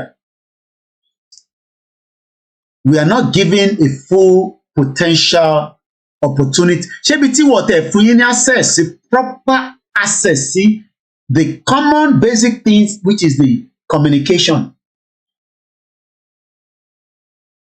Nothing is free around the world, but you develop the people, you develop the nation, you develop. Nigeria is not ready to develop anything. Mo fẹ́ lo video púpọ̀ because èmi kọ́ mo ní. we're just looking at Sweden as a country. Gbogbo àwọn ìlú yìí 10 million. Àwọn náà go through a lot kó tó dé stage yìí. Ẹ jẹ́ ká wo 10 beautiful places in Sweden. Top beautiful places in Sweden. What else? Yeah. I need the sound. This is all we're asking for. 5 minutes past 12 noon is Friday. Barika Jimo. What God cannot do does not exist. Vast archipelagos along its coast. The air and water are crystal clean. The roads and public transport are excellent. Special development ló débẹ̀. But I think Nigerians are expecting too much. You are expecting a development in Nigeria, knowing fully well that development is not going to come. Nigeria is a backward country. Yes, MRE pickpocket, maybe especially in Lagos State. But what about in Kaduna? What about in Kano? Àbíká tẹ̀sọ́ pé àwa interested in gbogbo ọbẹ̀ yẹn. Ṣé Lagos State nìkan ló yẹ kó wà develop ní gbogbo ilẹ̀ Yorùbá? Kí ló ṣe Ogun State? Kí ló ṣe Kwara? Kí ló ṣe Kogi? Kí ló ṣe Èkìtì? Kí ló ṣe Ọ̀ṣun? Gbogbo ẹ̀yin tẹ́ ń jí lójoojúmọ́ tẹ́ kàn án sí pé kò dé. Ó jẹ́ kẹ́ máa busy rẹ̀ kẹ́ máa ṣiṣẹ́ kan. You can't just be waking up and do nothing. Architect nìyẹn máa bá wa design. Labourer nìyẹn máa bá wa ṣiṣẹ́. But ẹ lọ́wọ́ gbogbo local government tó ń bẹ ní all these states that we've mentioned, including Ondo and Ekiti. This is Sweden. Citizens are among the friendliest people in Europe. The friendliest people in Europe. Àwa náà wà friendly. Àwa la máa ń ṣàánú jù láyé yìí. Ẹni tó ń sọ pé poor sound yẹn bí a phone tẹ̀ ń lò ní. I don't know about tí ń wà láti Nàìjíríà tẹ̀ ń sọ pé poor sound. There's nothing wrong with the sound. It's definitely from your own end, okay? So I don't think there's a problem with the audio. Let me then more assume that because I can listen to myself. Because think of control with audio. Ẹ jáde kẹ́ refresh phone yẹn kẹ́ yé disturb wa pẹ̀lú poor sound. You know. Ṣé nígbà tí a bá ní poor sound kí la fi ṣe sí? Àti ní kẹ́ jáde kẹ́ wọlé padà. Ẹ bá wa type ẹsẹ̀ nìyẹn. As if all that wasn't enough, Sweden boasts an extremely interesting history full of Vikings as well. History of Vikings. Àwọn kan náà dìde fún wọn nígbà ayé tiwọn náà ni Mr. Adegun ni look how beautiful is this country. Kò tẹ́ orí YouTube tẹ̀lé ní àti ń disturb jàre. Ẹ jẹ́ ká túbọ̀ wò díẹ̀ sí. So without wasting more time, here are the top 10 places to visit in Sweden.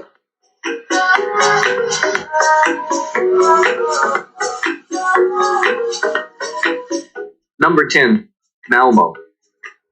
Malmö is a multicultural city full of excitement and energy. Mo like it tó sọ bẹ́ẹ̀ yẹn, multicultural city. Multicultural city. Tó bá sọ pé nǹkan mo lè link ẹ̀ pẹ̀lú lẹ́tà bàbá Akíntóyè, ẹ mọ̀ fún sọ pé lẹ́tà là ń treat. Multicultural multicultural. Kí ni meaning multicultural? Tá bá sọ pé multicultural, kí ló mean? Multicultural. Again? Multicultural. Bí èèyàn kan bá ń bí lé ní pé Mr. Adigun kí ló ń pè ní? Multicultural. Relating to or contain several cultural or ethnic groups within a society. Wọ́n kó wa papọ̀. Ẹ̀yà oríṣiríṣi. What does it mean to be multicultural? Kò mí pé a ní lè gbé pẹ̀lú ra wa. Relating to a number of different cultures, to traditions of people of different religion and race. Nigeria is a multicultural country. We can never be one. We will never unite. We will never live piece by piece. We are all living in denials. We are all fake. Wọ́n ní wọ́n kidnap 13 people ní Ondo State. The victims were rescued by the Joint Security Operation. Adúpẹ́. One of the adopters was killed during the gun duel. We want our security to buckle up and protect as many of our people. Let's go back again. Diversity of a race. There's no permanent enemy in politics. They say, Benny, triple DRS, she gonna bomb me. Sisters were. Let's go back again to Sweden. And we do not own the copyright to the video. Situated just over the Øresund Bridge, it has long been overshadowed by its more famous neighbor, but it has plenty to offer on its own, including a host of outstanding cultural offerings like the new modernity. Again, cultural was mentioned. Why are they mentioning culture? Because I want only culture. River State vigilante shot man dead for toasting his girlfriend. Music Malmo. Sweden's third. Then Aziz, only nobody is going to give you freedom. You have to go and get it yourself. Largest city is fairly small, but it is big on organic fair trade products from fashion to cuisine. Ṣáwa náà ní fashion, ṣá ní cuisine, àìmọye fashion designer. Ẹ rántí Bámiṣé tí wọ́n pa ní Lagos State. She was a fashion designer until the final day she died. Kódà wọ́n níbi iṣẹ́ ló ti ń bọ̀. Ó lọ sọ́dọ̀ sister, ó fi lọ fún láṣọ tó bá rán. Torí yẹn expect nígbà yẹn. Gunmen kidnapped 3 naming ceremony guests and 1 vigilante in Kwara. Àwọn headline tó wà lórí KOKImedia news lélẹ̀.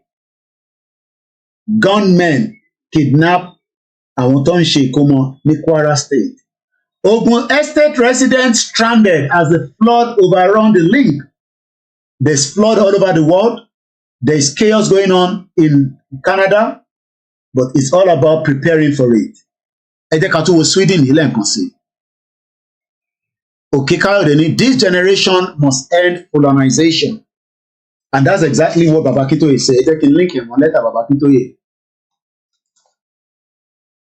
We have experienced fully 8 years during which they will be conqueror nation. There will be conqueror nation. What about Kakini? I'ma play video. We have experienced fully 8 years which there will be conqueror nation has enjoyed total freedom to carry out invasion, killing, destroying across the face of Nigeria.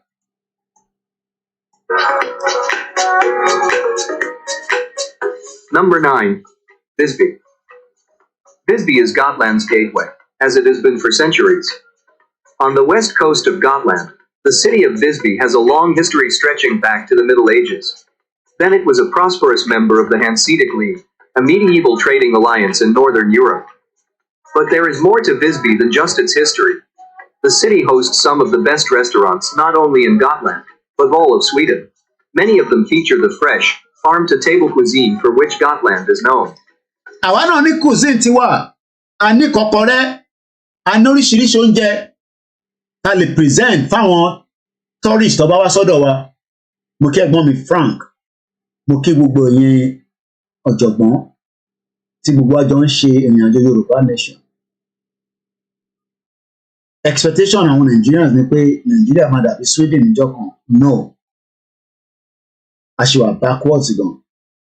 Wọ́n ní kó arrest the aviation minister 419. Don't worry my brother, our Yoruba nation will find past Sweden láṣẹ Èdùmàrè àti Canada àti America àti UK. Àwọn kan ní ìgbà ogun ló fẹ́ bọ́ sí. That is why they call it a movement. Mo kí gbogbo wa lẹ́ẹ̀kan sí pé no going back tá à ń sọ yẹn is no going back. CSI is our hero. A ní pékeré.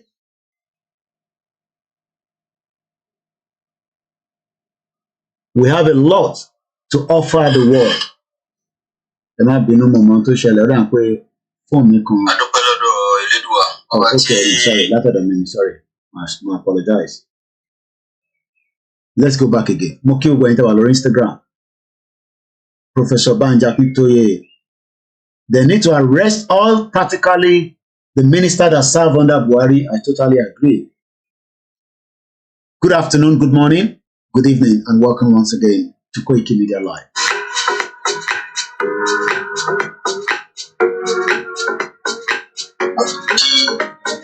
I apologize. mo kí bàbá wa Saheed Mẹ́lẹ́, mo kí Prince Adékúnlé, mo mà kí grandma Evangelist Taiwo Esther, mo kí gbogbo ẹ̀yin grandma tẹ́ wà Nàìjíríà tẹ́ ń fi owó burúkú tẹ́ fi ń ra data. Device mélòó la tún lò báyìí? 1 2 3 4 5 6 mẹ́fà pẹ̀lú another one níwájú ó di méje. Íńtánẹ́ẹ̀tì wọn burúkú, mo kí ẹ̀gbọ́n mi Ọlárẹ̀wájú, mo mà kí gbogbo ẹ̀yin tẹ́ wà lórí Instagram. Ẹ má bínú àti mọ̀ ọ́n pa TikTok yẹn. Smile ṣeun ọmọ, this is good for Yorùbá land o. Planning ni a ní ilẹ̀, a ní ẹ̀yin tẹ́ ní brain, wàláì ẹ̀yin tẹ́ wà ń lé brain power yín ó ju tèmi gan lọ. But in tó ṣẹlẹ̀ ni pé wọ́n ò jẹ́ kí a lo brain power yẹn by putting investment into our lives. Normally èèyàn máa lọ ṣiṣẹ́ náà ní tó máa sanwó fún ẹ̀ náà. Ẹ ní idea, ẹ gbé lọ fún council yín. Koiki, you did not get my name well. Ìdọ̀tí ni Dúpẹ́ gbé wá. Dúpẹ́ gbé wá. Ìdọ̀tí ni Dúpẹ́ gbé wá. Dúpẹ́ gbé wá. Mo pronounce dáadáa, ẹ má bínú mọ́ mi wá, grandma. Ara ń tẹ́ àǹsán náà nìyẹn. Bí tẹ̀ ṣe pass Yorùbá ní secondary school kan kò yéèyàn. Àdẹ̀ráyè jíyàn wò nígbà yẹn. Ẹ má bínú, mo apologize gan. Ẹni tí n bá pronounce orúkọ yín dáadáa. Mo kí ẹ cousin mi, èèyàn ti Koiki, Ọlọ́run bá wọn pẹ̀lú ẹ̀. Mo ti rí message ẹ, owó tí ìdánwò mi ni o. Tó o bá ti dánwò mi, mo ti rí account bẹ̀rẹ̀. Màá bẹ̀ fi kankan sí bọ̀. Kò ń ṣe nísìnyí, kò ń ṣe ní kíákíá o. Ó wà pé activist ni activist ò dẹ̀ lówó lọ́wọ́ o. Mo ti rí message ẹ, Ọlọ́run bá wọn pẹ̀lú ẹ̀. Bá ń kí àwọn ọmọ. Mo kí I am African. Every one of us are brilliant in our own little ways. Very, very brilliant. But unfortunately, Nigeria has kept us backwards. We pray for Tinubu, and I'm not joking. I pray for him. We call him Fushe. But he has 8 years. And is media working tirelessly? Video yìí náà bad gan. Tájà tó ń ẹ ṣáà máa wà kẹ́pọ̀ ìyẹn mọ́ tẹ́ bá ń lọ sí park mo fi show video yẹn. Ẹ bá rí mo tún rí video kan náà ilé náà mo fi show ẹ̀. Shark jẹ́ èèyàn kan ní Egypt ó jẹ́ live. Inú movie ni mo ti wo orúkọ bẹ́ẹ̀ yẹn èmi kọ́ ni máa show ẹ̀. Ẹ lọ sórí Twitter. Bí ẹ sáré lọ gbé nǹkan tí mo fi show ẹ jẹ́ lọ type Tinubu ni mo fi show fún yín. Shark géèyàn kan jẹ ní Egypt kó tó débẹ̀ ó ti jẹ nìyẹn. Ó jẹ́ lóye. Tinubu has a lot. But the situation of Nigeria, President Bola Tinubu is most prepared. Okay. Kí ló máa sọ tẹ́lẹ̀? Ayọ̀ Oyèlọ́wọ̀, member APC. Okay. Ṣé mo pọ̀ easy? A lè play a video. We will support Starr koikimedia 100%. Mo jẹ́rìí yín bàbá mi kúlẹ̀ ṣíta. Mo kí bàbá Bishop Adesina. Mo kí gbogbo ilé nǹkan sí. Thank you so much everyone. Ẹ jẹ́ àgbọ̀n tí bọ̀bọ̀ ẹ̀ sọ. Gbogbo wọn náà máa sọ the same thing. Mo sọ fún pé kẹ́ ẹ̀ ní sùúrù a máa play video yẹn má worry. Tinubu is planning to tap from Yoruba Nation idea to come and he may want to tap from it. Àwọn kan ní ó máa gbé wa lọ sí regional government. Mo ní náà ìrọ̀lẹ́ pa Tinubu cannot take anybody back to regional government. Bọ̀dé àgbọ̀n kan táwọn mẹ́mbà tẹ̀ ń sọ. Ẹ̀jẹ̀ àgbọ̀n kan tẹ́lẹ̀ fi sọ nísìnyí. Mr. Ayọ̀ ọmọ Yorùbá ni wọ́n ní àbáwọn jà. Ṣé tí Tinubu wá ṣe tán nísìnyí Mr. Ayọ̀ lẹ́yìn ọdún mẹ́jọ because Tinubu ò lè wà níbẹ̀ is not an imperial. Mo kí ìyàwó Florence, mo kí ìyá tó bí mi lọ́mọ, Apọ́lá Jimoh. What God cannot do does not exist. Whether you are a Christian, you are a traditionalist, you are a Muslim, that is not the reason why we are asking for our freedom. Mo fẹ́ kí a jẹ́ anybody. Èmi ò ní púpọ̀ but freezer mi ó wà full up pẹ̀lú oúnjẹ. Mo ti jẹ bread àti tea. Tí bá fi nǹkan kan sínú nísìn extra ni. Let's listen to Ayọ̀. Ọ̀yá lọ́wọ́, okay? Ẹ jẹ́ àgbọ̀n nǹkan tó sọ. Studios who have said it that President Bola Ahmed Tinubu is the most prepared we've had since 1999. He's not a president who got in there by accident. We've had some who were birthed from the prison unprepared. Dárúkọ náà ẹ lè dárúkọ ṣe rí pé kò lè dárúkọ. Àdé Nàìjíríà kì í ṣe ẹ̀wọ̀n kó tó bá yẹ pé nílùú ìní bọ̀bọ̀ ẹ̀ ti ń sọ̀rọ̀ ó máa dárúkọ Ọbásanjọ́. Ọbásanjọ́ ló fẹ́ sọ ó yà gbẹnu wọn lẹ̀ ó ní somebody from the prison. Ọbásanjọ́ ni náà. Ọbásanjọ́ ló fẹ́ sọ. Ń bọ̀ Ọbásanjọ́ atalk ó ṣe interview kan pẹ̀lú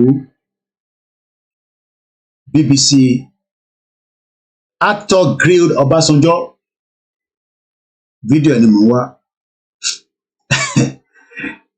ìyàtọ̀ tó wà láàárín freedom nìyẹn freedom tèmi ń jayé ẹ̀ nísìnyí tó yẹ kí èmi náà wà Nàìjíríà ni Ọbásanjọ́ lè lo military might ó lè lo gbogbo power ẹ̀ ok òun lè ó lè nìkan lọ jí mi gbé wá mo ṣeré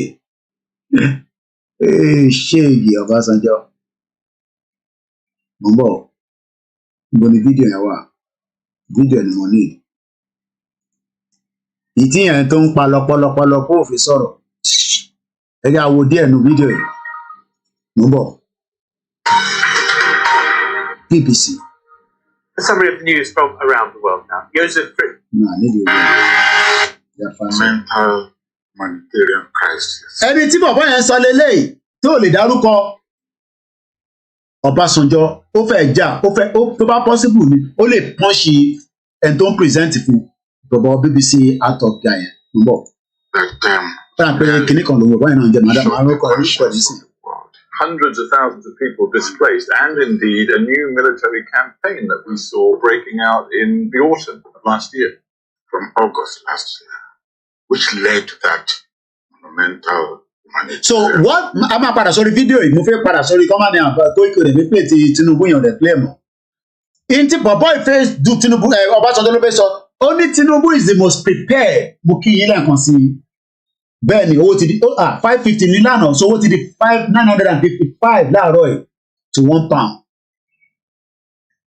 Ẹjẹ́ agbọ́n tí Ayọ̀ Mr. Ayọ̀ kákọ̀ fún ní respect member of APC ó ní Tinubu ló wà prepared kò sẹ́ni kankan tó lè pé wà prepared but the country is not going to unite.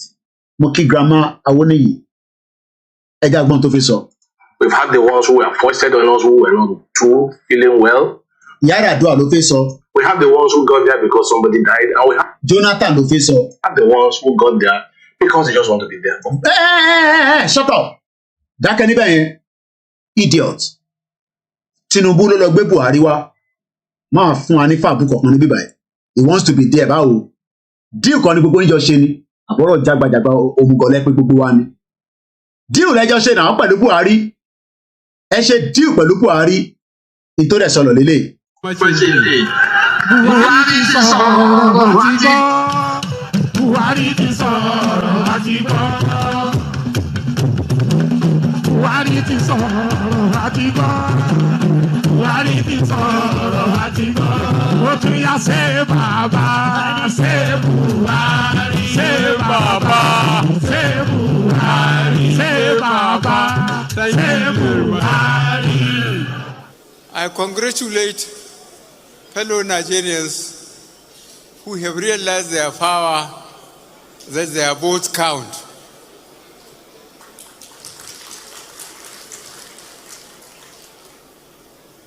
I'm looking forward to tomorrow to fly to my base and go back to my cows and sheep, which are much easier to control than fellow Nigerians. Tinubu náà rẹ́rìn-ín bẹ́ẹ̀ náà. So kí lélẹ̀ wá ń sọ pé somebody no Tinubu ló lọ gbé Buhari wá so kò shut up ẹnu ẹ̀. Òrìrùn gbọ̀n ibi tí Kóìkì náà. Bá jókòó tẹ́ ń sọ ẹrùpọ̀ dẹ̀ làwa ni. Ibi Tinubu ló lọ fọ́sítà Buhari lé wa lórí. Agreement ọ̀dẹ̀ sọ ni pé mo ní láti di ẹgbùn bọ̀. For the first time, we're having a president who actually wanted to be the president. He's prepared for this day. And we can see his deft handling of situation in the last 9 days that he's become president. He has proven to Nigerians that he's not just hands-on. He knows what it takes to do what needs to be done to fix whatever situation we find ourselves. We've never had someone who handled labor the way they were handled. Not by being rude to them, not by being difficult with them, but by carrying them along, by speaking to them heart to heart. And we saw the way he spoke with the governors to heart, letting them understand that, look, we've taken a very difficult decisions. People will suffer if we don't do the right thing. So I urge you, let's do the right thing. And this is a president that I worked for to make a president. I did my own little bit in my own right because I trusted in him. I knew he was going to do this. So I'm not surprised. I saw Nigerians being very surprised at how good he is. But I saw this, I knew this, and I told many people this. And I'm glad that whatever I said then is coming to pass. Well, it might be too early in the day for some. This is a very good question. I know. It might be a bit too early for some who are still on the fence, and some who also are the Thomases, and they're still watching to see if this is something real after all. Now, speak to us more about what Nigerians hope to see in the days to come. Now, the Secretary of Government of the Federation is already assumed office. Yes, and the meetings with his party chieftains and members elect in the National Assembly have been the big news in the last 48 hours or so. And that's a man, sometimes a lot of people may not like this party members, but that's a man leading up to the election. Many people thought that he lacked the stamina. He was really getting old for the fatigue that we're seeing him go through. I would like you to speak on that, and then we'll do. Suleiman, I was in this studio one day. I think it was someone that was interviewing me there, and he asked me a question: where is Bola Ahmed Tinubu? And I heard he was resting in London. And some people went to take a viral video out of. So definitely, Moki Baba Abiola Solomon, Moki Yami Comfort, Moki Ogbeyin Ojogbon. Sherry, gbogbo rhetoric táwọn lè ń play pé Tinubu ni eléyìí náà sọ̀rọ̀ tí gbogbo wọn tán come out nísìn bí a ká gbọ́ fídíò yìí. So lórí lẹ́tà bàbá Akintoye, negotiation, the Yoruba nation, the future is not bright in Nigeria for us. We must get the hell out. Yoruba have nothing again to gain from Nigeria. Tàbálẹ̀ lọ gbọ́ ká tó play Shehu Sani, à ń bọ̀ Shehu Sani. Àmọ́ pé ìwọ náà ti jẹjẹjẹ nínú Nàìjíríà kó tó máa criticize Nàìjíríà bí ìgbà tẹ́ pé ìwọ náà clean kankan má máa fún wa ní fàbú yẹn. Ẹgbọ́n tí ìdí tí Tinubu ṣe ní àní break ó ń follow ìtí báyìí sọ. As far as I'm concerned, yes, I'm satisfied we are still existing as a united nation after that little fracas. Ẹgbọ́n tí kò wá ń sọ, ó ní we are still existing as a nation nítorí pé àwọn ọmọ Yorùbá ṣì ń tolerate, which is Bola Tinubu. Torí pé Tinubu ló ṣì ń fún wọn ní access. Pé we are still in love with Nigeria. Bola Tinubu ni, because tí Tinubu bá sọ pé àfẹ́ Nàìjíríà mọ́, I mean, a lè fi tí ẹ ṣe kù. Ẹ jẹ́ nǹkan lẹ́tà tí bàbá kọ sí. Mo ń bọ̀. Thank God we've made it to 6 years, and I hope we'll make another 6 years. I may not be here, but that is my belief. Always to keep Nigeria one, together, and to really make sure that there is a better. Sorry. Okay. So. Talk to me politely. Sorry. And make Nigeria better. Yes. And what's your advice for the politician, the Nigerian politician? Look at the legal process, you know. No, look, Chad, now that one, you do your best and be a loyal Nigerian, love Nigeria, good or bad. And whatever it is, if it is bad, try to make it better. If it is good, try to make it even better. Well, best. Try to make it best. Okay? So this is my attitude, and this is the reason why any government, I have always supported every government that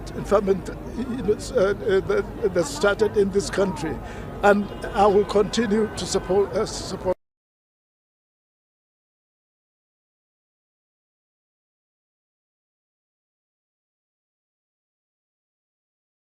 As far as I'm concerned, yes, I'm satisfied we are still existing as a united nation after that little fracas.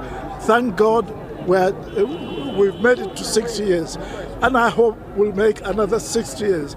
I may not be here, but that is my belief, always to keep Nigeria one, together, and to really make sure that there is a better. Sorry.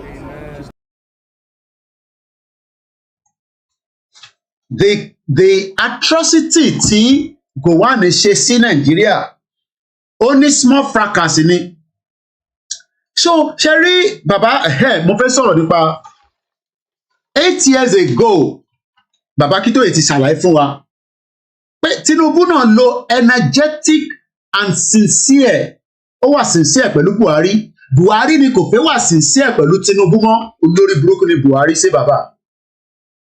Sanki Moke. Baba Oshi, imagine comparing Nigerians with his sheep and cow, and they were all laughing and clapping. Bẹ́ẹ̀ni, Elijah Fatima. Oh, crazy gan. I congratulate fellow Nigerians who have realized their power, that their votes count.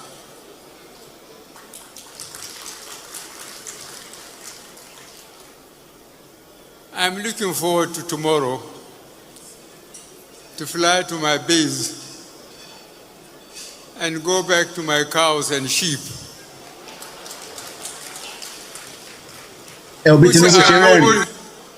Much easier to control than fellow Nigerians. And everybody's laughing.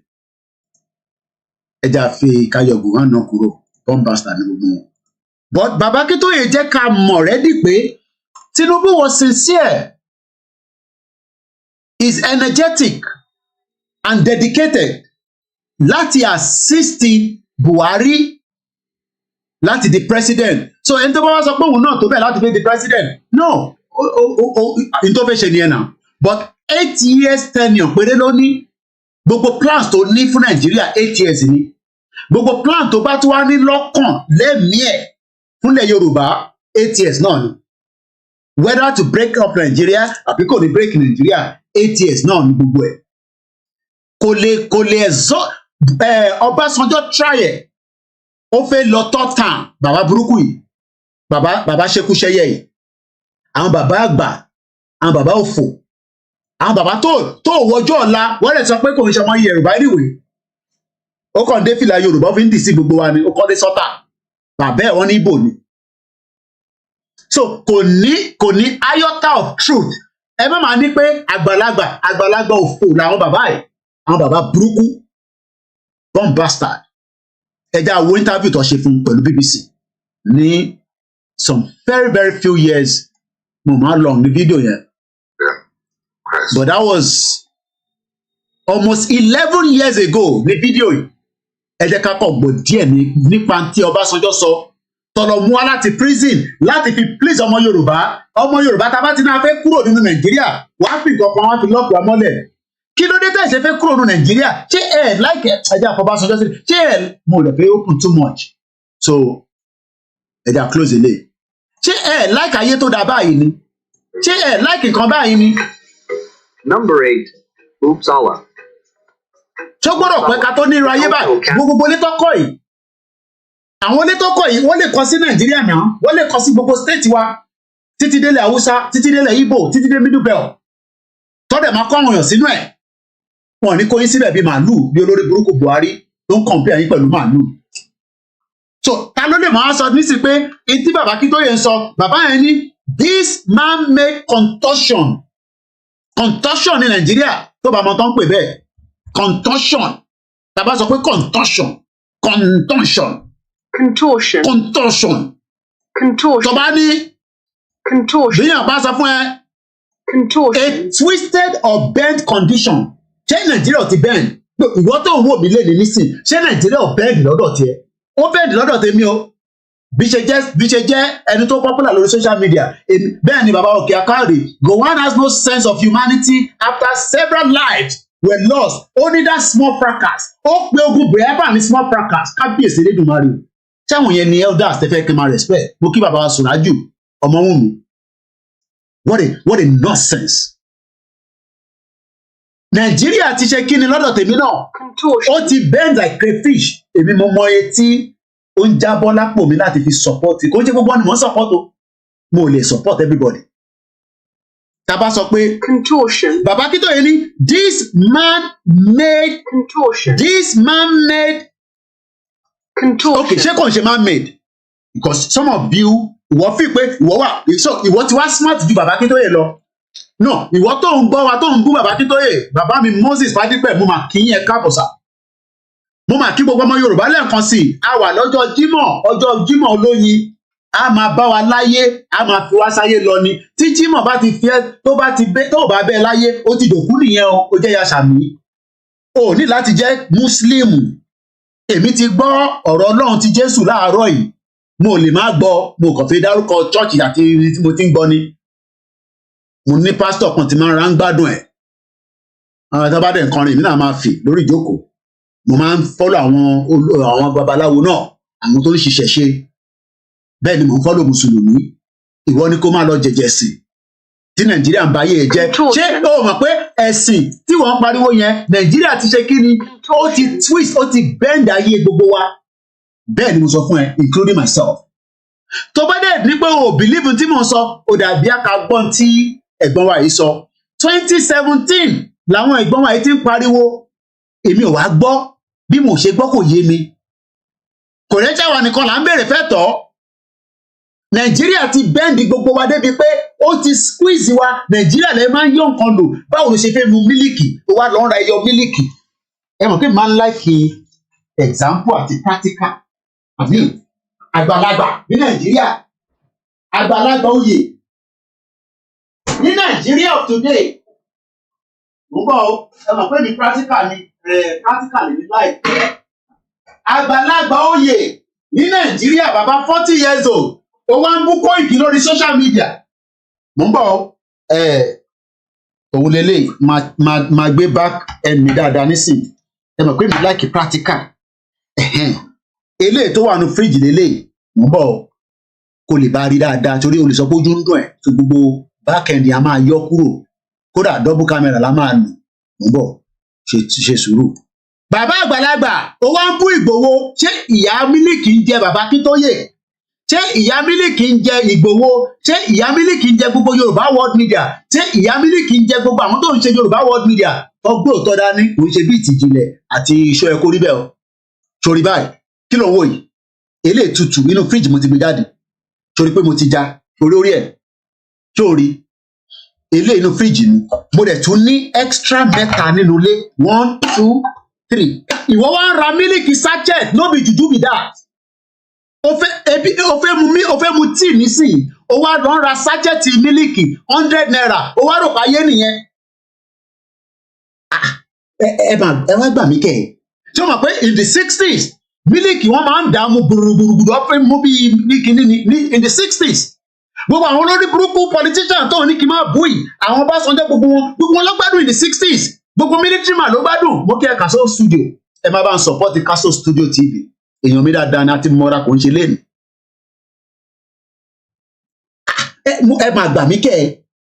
Bàbá mi jẹ́jẹ́ Àbáyọ̀mí ẹ̀ ń wò mí ní èèyàn wa. Ọmọ Yorùbá fẹ́ mu mílíkì, ó wá lọ ra sájẹ́tì mílíkì. Iṣẹ́ ni ìṣẹ́ ló ní kó ṣe máa lọ bó ṣe lè lọ ra sájẹ́tì. Kí ló prompt pé kọ́ lọ máa ta sájẹ́tì mílíkì tí ò bá ń ṣe pé Nàìjíríà ti wà in coma.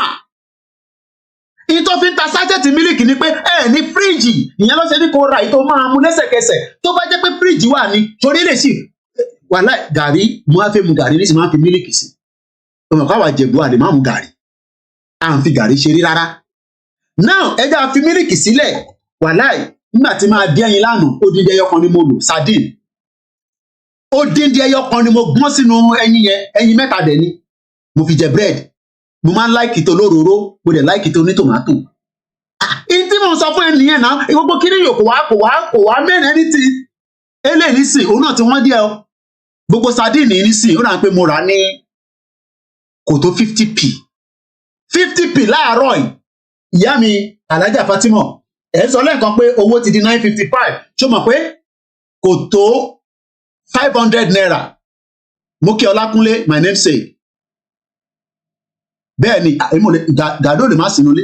Ìyàwó mi mọ̀, o gàrí tọ́nu lékẹ̀, Koiki wàhálà ti dénú lé nìyẹn. Ọlọ́run yára èṣù. Gàrí, no. Sardine tó ń wò lọ́wọ́ mi is equivalent of tabatẹ̀ sọ pé 50p, ẹ bá mi mú 50p lọ sí náírà láàárọ̀ ẹ̀. Kátẹ̀ sọ pé náírà is 955, sardine yìí is 450 naira ní Nàìjíríà as an equivalent in the UK. I understand pé economy Nàìjíríà ó yàtọ̀ sí ti bíbà, but nígbà kan ẹ̀ ń jẹ́ à ń rí sardine jẹ náà. À ń rí sardine jẹ náà nígbà kan in the 60s títí dé 70s títí dé 80s. Èmi mọ̀ pé tó bá ṣe ṣu lọ́dọ̀ tiwa níjọ́ Sunday lẹ́yìn ìgbà tí mo sì mi bá lọ Amẹ́ríkà ní Utah tó dé láàárọ̀ Sunday, iṣu àti ọbẹ̀ ata sardine ó rà pé geisha tún láìkí geisha ní Nàìjíríà.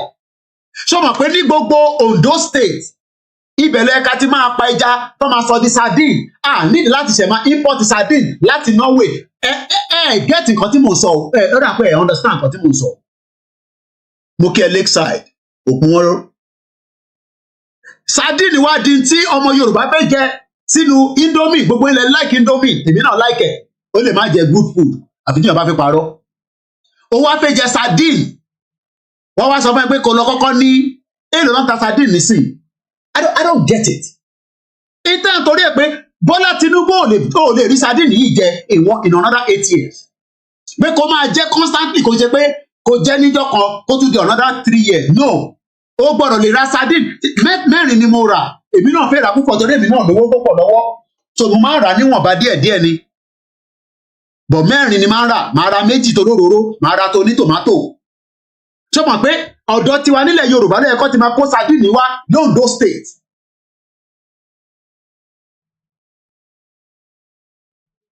Mo kí bàbá wa Senior Evangelist John. This is why we are saying that òun ní nísìn gbogbo ẹ̀ ní mílíkì lélẹ̀ èyí tí mo ti já lélẹ̀ mo gbọ́dọ̀ bá padà sínú fridge. Mo ń ṣe program láàárọ̀ èèyàn kan nípa àwọn tí níná ní kinní kan l'Ogun State in the last 2 years. So báwo lẹ ṣe fẹ́ fi ìyẹn lọ́ ṣe ń ta gbogbo ẹ̀ ní sachet fún yín. Is a deliberate act. Àwọn olóṣèlú mọ̀ pé ìjọ tó bá ti ń jẹ sardine bí Koiki ẹnu tiẹ̀ náà máa dún yánmúyánmú. So let's come back to the conversation. Tinubu has nothing to offer, just as Buhari could not offer you anything.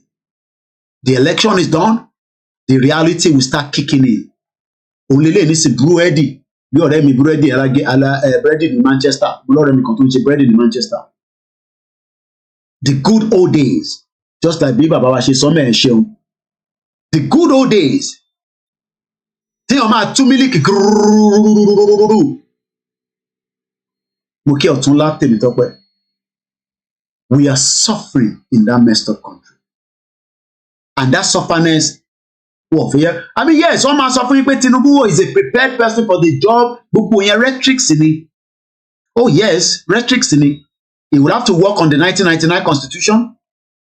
Other countries sorry. First, we have to remember, and this is a really important point, that self-determination is an inalienable international right and a law as well. And other countries will recognise Scotland's democratic choice expressed at the ballot box. They will recognise that because that is the route that many other countries have taken in order to become independent. And just to make that point, that international law is very pragmatic on that point, so we should have confidence in that. Impediment to Yoruba development is the impediment to Odua development. Without Nigeria, we won't be where we are. 1962, we were far ahead of South Korea and North Korea. We were far ahead of China even. We had television before France. We had radio before South Africa. Now look at where we are today. I think it's a shame that even any Yoruba man can be talking about restructuring at this point in time. What are we restructuring? This country that is already shot to pieces? I don't think that's what we want. But they are always talking about giving Nigeria a chance. The patience of Yoruba with Nigeria has come to an end. If you don't allow we Biafrans to go, that zoological republic called Nigeria will be a worse place than Somalia. And today it is happening. And if you have not applied for your Somalian visa, please try and do so. Should I say Somali visa? Try and do so as quickly as possible, because the zoo is on the path of destruction. And there is nothing man can do to reverse it. Mark today's date and what I'm telling you. Nigeria will be destroyed beyond human comprehension. And welcome back. Iran ló ń pè léyìí tó bá mọ tán pè bẹ́ẹ̀ tó gbogbo nǹkan lè máa ń kọ́ra wa lórí bíbá ẹ̀ má parọ́ pò mọ́. À ń padà bọ̀ síbi contortion. Bàbá Akíntóyè ní this man-made contortion. Báwo ló ṣe ń lò ó? Tá a bá sọ pé nǹkan contortion. A strange, unnatural way of thinking about or saying something or the result of this. He called on the government to end its linguistic contortion and say clearly that the proposal pricing structure is a subsidy. Just like the fraud, Muki Yawa Kike York and Abiodun Muki Baba Abiodun. Ba politician ja. Kí mo fẹ́ máa bá politician jà fún? They couldn't sort your problem out in 24 years. Àti pariwo títí in 24 years. Since democracy. Iran, in tó ń pè bẹ́ẹ̀ lélẹ̀. Àwọn Turkish like ẹ̀ bàjẹ́. No, Iran. Sorry, mo spell it dada. A-Y-R-A-N. Èmi náà like ẹ̀ gan. Drink kan ni. Òun ni mo rárá mọ̀ ẹ̀. Ọlọ́run mọ̀ ẹ̀ market value ẹ̀. Ọlákúnlé náà àwọn tẹ̀ ń ráyè fi custard mu àwọn fi mílíkì mu custard mu. Má ṣe. Àwọn màálù olórí burúkú yamayama tó ń kó káàkiri ní Nàìjíríà àwọn Fúlàní yẹn tó fi ń ba ayé jẹ́. Wọ́n ní a bag of rice was 7,000 in 2004. 14 rather. James Akinsolu ní, can someone tell me the name of the man that just spoken in Abuja? Èwo nìyẹn ṣé fídíò tí mo play tán? George Akínọlá nìyẹn. Oh, Gowon nìyẹn. Gowon olórí burúkú. Gowon ní ẹjẹ́ tó bá ń play fídíò yẹn padà. Èyí tẹ́ bá fẹ́ sọ fún mi. Ẹ̀yin lẹni studio wa. Nígbà tó ń ṣe channels lẹ́wà. Èmi dẹ̀ ń ka comment yìí. Gowon ní ṣé máa yín lẹ́ ń sọ? Máa yín. As I'm concerned, olórí burúkú somebody. I'm satisfied we are still existing as a united nation. We are satisfied that we are still existing. Koiki, what is the way out? Okay, I love that. Bí ẹ kì í tẹ̀lé wa, bí ẹ kọ̀ máa ń wọlé lẹ́ǹkankan, mo dẹ̀ mọ̀ pé ẹ jẹ́ ń yọ Gowon kúrò. Ìyàn kan bèrè pé Koiki, what is the way out? The way out is this. Mo ń bọ̀. Mo fẹ́ lọ mú way out yẹn wá. There is nothing we can do if we say we are not going to talk to the government of the day. That is the first way out. But mo fẹ́ mú lẹ́tà yẹn jáde. So if anybody says that there is no way out, irọ́lọ́pàá, there is a way out. Even if, and I use the word, even if we are ready to fight the government, you will not fight the government like you're going to fight them in a conventional war. And that kind of power. Remember, letter Baba Akíntóyè yẹn ni mo òkè òlélẹ̀ statement. Mo fi dá alàgbà wa tó béèrè pé what is the way forward? So let me bring this to you.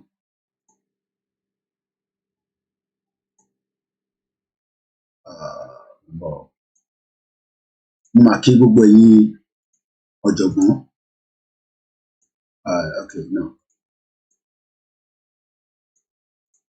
Thank you so much, everyone that is joining us. Okay, political from me. Okay, okay. I'm trying to get something. Okay, yeah, Alan or letter. Yeah, only here. The way out, only pé we will negotiate with the government. Negotiation máa ń pẹ́ oríṣẹ́ tó máa ń yá. Ṣé rí Nàìjíríà ti wà ó ti link pẹ̀lú ra wọn for a very, very long time.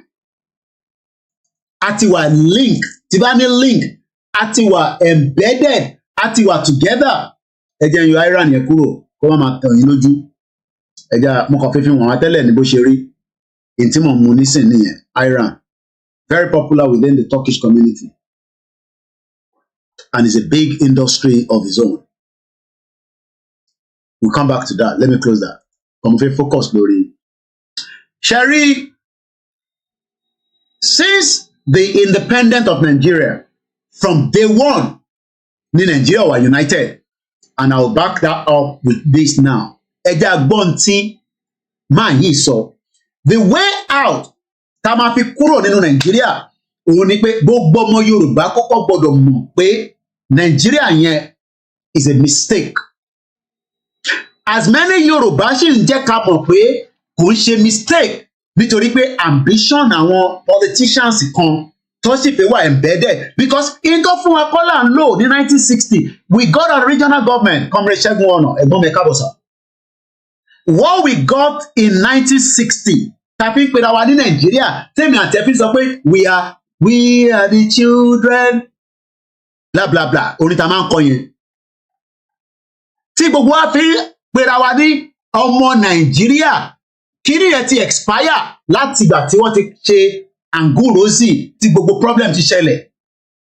So as at today bí ṣe bá yín sọ̀rọ̀ we are not Nigerians automatically because regional government of fún has been destroyed. Lo regional system mọ́. Regional system ni bàbá Awólọ́wọ̀ fi operate tó fi di pé à ń lówó kòkó but àwọn olóṣèlú wa wá smart. Nígbà tí àwọn military way forward náà mo ṣe sọ yo because ẹni tó wà ní oko tó wà ní àbà àtẹni tó wà ní city wọ́n accuse wa pé à fẹ́ destroy system tó ń ṣiṣẹ́ èmi dẹ̀ bẹ̀rẹ̀ pé system wo ló ń ṣiṣẹ́ mo kí àwa Esther no system has ever worked Adébánjọ Sunday mo kí. We've never had a system that worked apart from the 1960 regional system and that system has been destroyed. And it was deliberate destroy nítorí pé wọ́n mọ̀ dájú pé if we have maintained that regional government gbogbo bá ń sọ pé tí mo máa fi mílìkì wọ̀nyí tí mo fi indomie tí mo fi Chinese tí mo fi gbogbo ẹ̀ wọ̀nyí it will not be necessary. But the reason why we are saying now that ẹ̀yin tẹ̀ ṣe wà lẹ́yìn àwọn politicians yìí how much more lẹ fẹ́ wà pẹ̀lú wọn? How much longer do you want to stay with the politician? In the long run, because politics náà lọ ti ń play láti 1999 Ọbásanjọ́ bàbá burúkú yẹn kò ṣe kankan but wọ́n ní Tinubu ló wà prepared because òun ti ṣe governor rí ó mọ̀ nípa governor ó mọ̀ nípa governance but ìkọ̀kan sì wà tí ẹ̀yin ò mọ̀ ẹ̀jẹ̀ àgbọ̀n kan yẹn. Thinking about how we've been having this conversation about the unity of Nigeria. And I reflect back at some of the prominent statements made by some of our founding leaders. And I feel that probably this will help us to have a conversation on the Nigerian unity. I just brought four, not to bore you. First, and I quote, not my statement, Nigeria is not a nation. It's a mere geographical expression. There are no Nigerians in the same sense as there are English, Welsh, or French. The word Nigerian is merely a distinctive appellation to distinguish those who live within the boundaries of Nigeria from those who do not. This is accredited to Chief Obafemi Awolowo, the former Prime Minister of the Western region. The second one, and I quote, it is true that we politicians always delight in. Ẹni tó ń bèrè way forward yẹn mo rò pé ti sá lọ mo kí grandma Fọláṣadé ẹni tó ń bèrè Koiki kí ni way forward farabalẹ̀ kó gbọ́ nǹkan tí Jonathan sọ ní bíbá. It's the politician that is deceiving Nigeria that we are going to remain Nigeria even though Nigeria is not working. Bàbá dẹ̀ sọ kankan náà nínú lẹ́tà tí wọ́n kọ sí Tinubu tẹ̀ ń wò ní background yẹn. Mo fẹ́ wá bi tí bàbá ti mention ẹ̀. Bàbá sọ something similar tí Jonathan fi sọ nísìn. Àwọn politicians, àwọn ni wọ́n ń deceive Nigerians láti fún wọn ní impression pé country kan ṣì wà tó ń jẹ́ Nigeria. Great Yoruba Nation, mo kí Yoruba Central Office and the rest of everybody. Mo mọ̀ bí tí bàbá ti lo word yẹn, ó máa mú jáde. Ẹ ká padà sí Jonathan.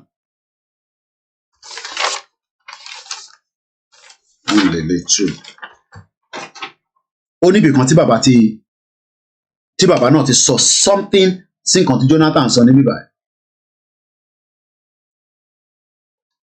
It is particularly noteworthy that all the electoral cycle under the successful fraudulent constitution of Nigeria since 1959 ended up unutterably in a controversy that irresolvable and that ultimately never resolved.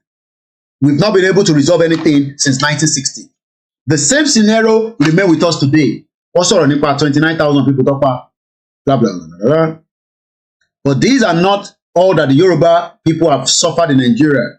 Ever intensifying cauldron. Mo sọ pé cauldron ẹ̀ meaning ẹ̀ ni pé kò gbómi sórí iná nísìn ẹ̀yin ò níná, but sọ fún ìyàwó ẹ̀ kó tan kerosene kó wá ní kó gbómi síbẹ̀ kó mi ẹ̀ wá hó kó tọwọ́ bọ̀. Mo kí mọ́mì wa Ọlásùnbọ̀ Sango lánàá. Ẹ má bínú gbogbo ẹ̀ tí n bá pronounce orúkọ yẹn dáadáa, mo apologize gan. Now, bàbá ń sọ kankan níbẹ̀ pé gbogbo reason ìkọ́ ni a ṣe tọ́pá fi kúrò ní Nàìjíríà. Under the system of limited self-government and federalism in the decade preceding Nigerian independence in 1960, we Yoruba have achieved such great development. Ṣé development ẹ̀ wà lẹ́yìn? Okay, kí ló tẹ́kì gọ́vnà yín ní gbogbo state láti 1999? Àwọn Jímọ̀ bíi gbogbo wọn àti tó ti kú àti tó wà láyé àti senator àti house of rep. Kí ló ń tẹ́kì wọn láti make sure pé developmental tá à ń sọ yẹn ó padà sílẹ̀ Yorùbá? Mo ń follow àwọn Don, tẹ́ ẹ̀ bá máa tán pè bẹ́ẹ̀, àwọn organisation kan wà ní Don, wọ́n pè wọ́n ní Don. Gbogbo wọn yẹn ó yẹ kó máa sọ fáwọn gọ́ọ̀mọ̀ yín pé until tí ọmọ Yorùbá bá lè ní leverage, but ẹ lè ní leverage because state yóò ní owó lọ́wọ́. State kankan ò ní owó lọ́wọ́, owó ò sí lọ́wọ́ state. Mo kí bàbá wa Babátúndé. Tó bá expect pé Ṣèyí Mákindé ní owó lọ́wọ́, kò lówó lọ́wọ́. Owó tó ń gbà lọ́wọ́ federal kò wà enough láti tún ayé ìwọ tó ń wò mí ṣe bí ará Sweden. Gbogbo population Sweden is 10 million. Population Lagos State is 20 million. So kò sí enough owó ní state kankan láti fi take care yín nínú community yín. So the way forward is pé kí gbogbo ọmọ Yorùbá understand pé àwọn politicians ni wọ́n hold wa padà because àwọn wọ́n okay and politics is a game of whatever tó bá ń pè. But ẹgbọ́n nǹkan tí Jonathan sọ tán níbí báyìí. Màdá padà fún 10 minutes there, 10 seconds. Ẹgbẹ́ àgbọ̀n tí Jonathan sọ. The former Prime Minister of the Western region. The second one, and I quote, "It is true that we politicians always delight in..." Delight yẹn mi pé wọ́n tàn yín. Delight, something that is exciting. Oh, a máa fix it. Oh, comrade ẹ̀gbọ́n mi ni George Akínọlá ló sọ̀rọ̀ lẹ́ẹ̀kan yẹn. Àwọn fídíò tẹ́ ẹ̀ ń wò yẹn, fídíò yẹn máa play padà nísìn.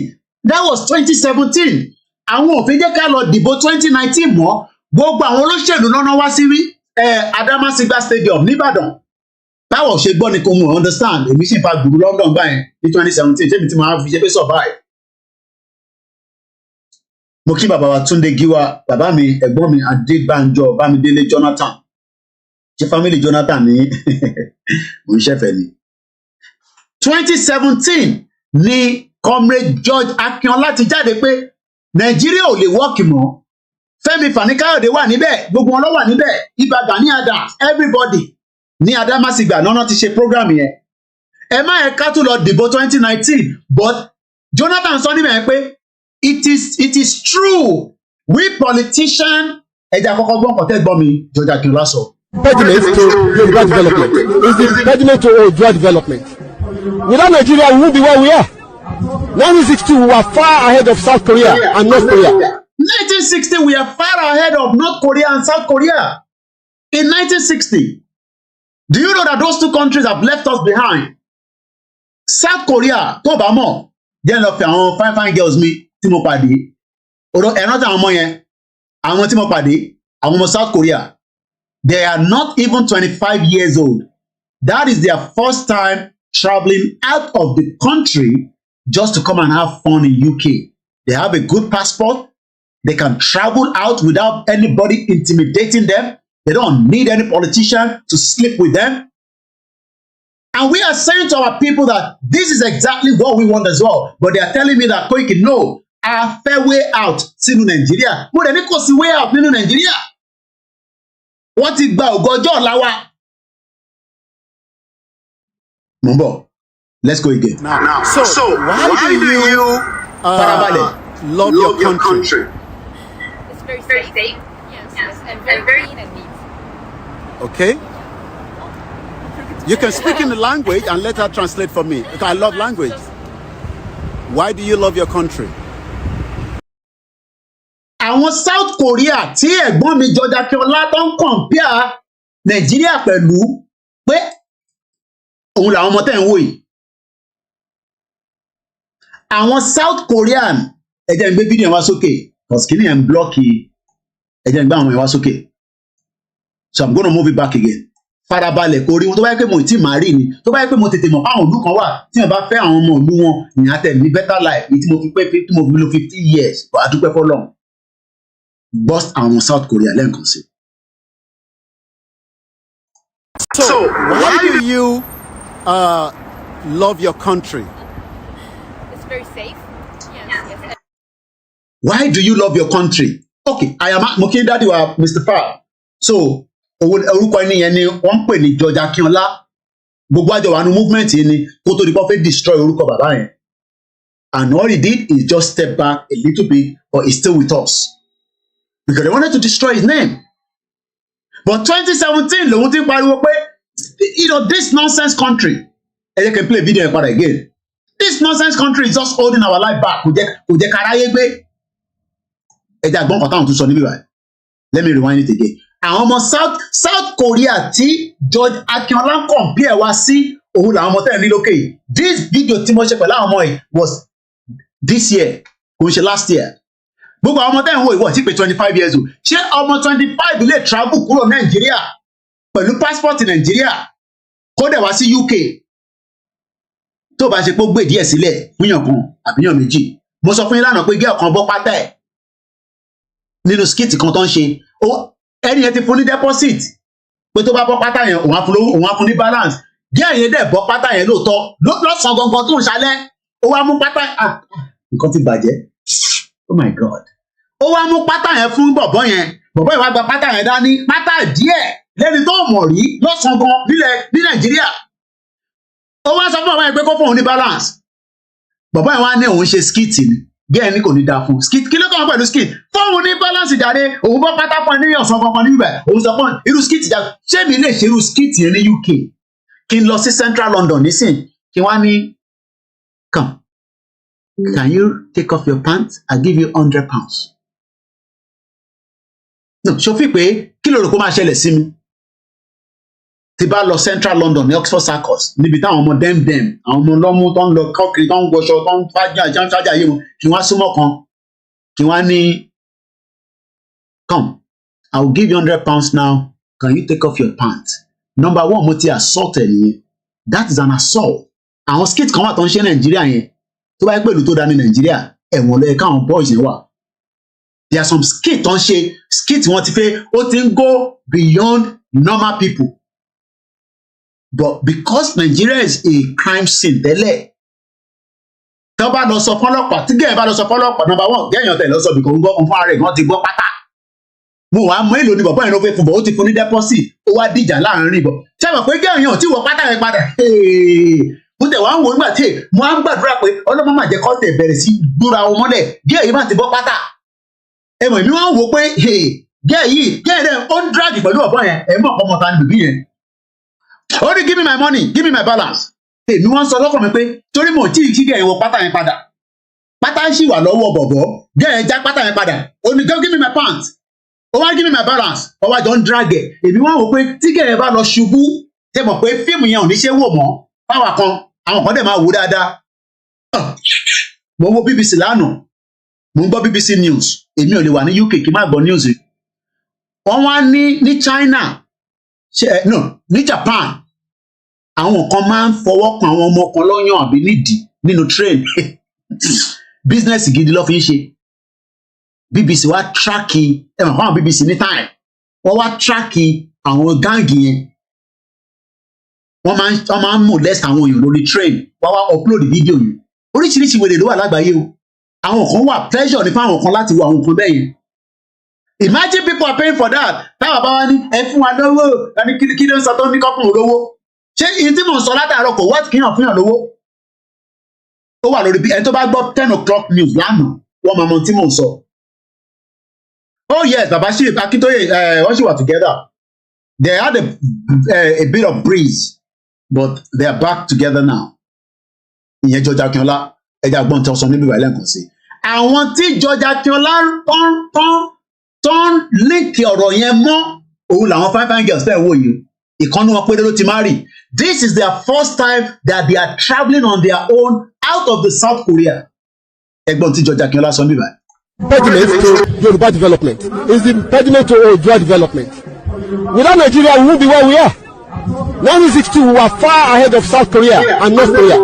1960, we are far ahead of ìlú táwọn ọmọ yìí ti wà. Ìwọ tó ń wò mí tó ń ní kí ni way forward. Now, ìwọ náà béèrè lọ́wọ́ rẹ pé kí ni way forward. Ẹni tó bí mi yẹn, ẹ̀yin náà wá comment pé Koiki kí ni way forward lélẹ̀ àbí way forward kọ́ lélẹ̀. Ṣé way forward yẹn ó ṣì wà nù Nàìjíríà ṣá? Ṣé bí pé ayé ti Tinubu débi pé a máa ní kí ọlọ́run mẹ́mí ẹ̀ lọ ní? No! Tinubu is prepared for the job, okay, but 8 years ni. After 8 years, ṣé mọ̀ pé El-Rufai? Hello?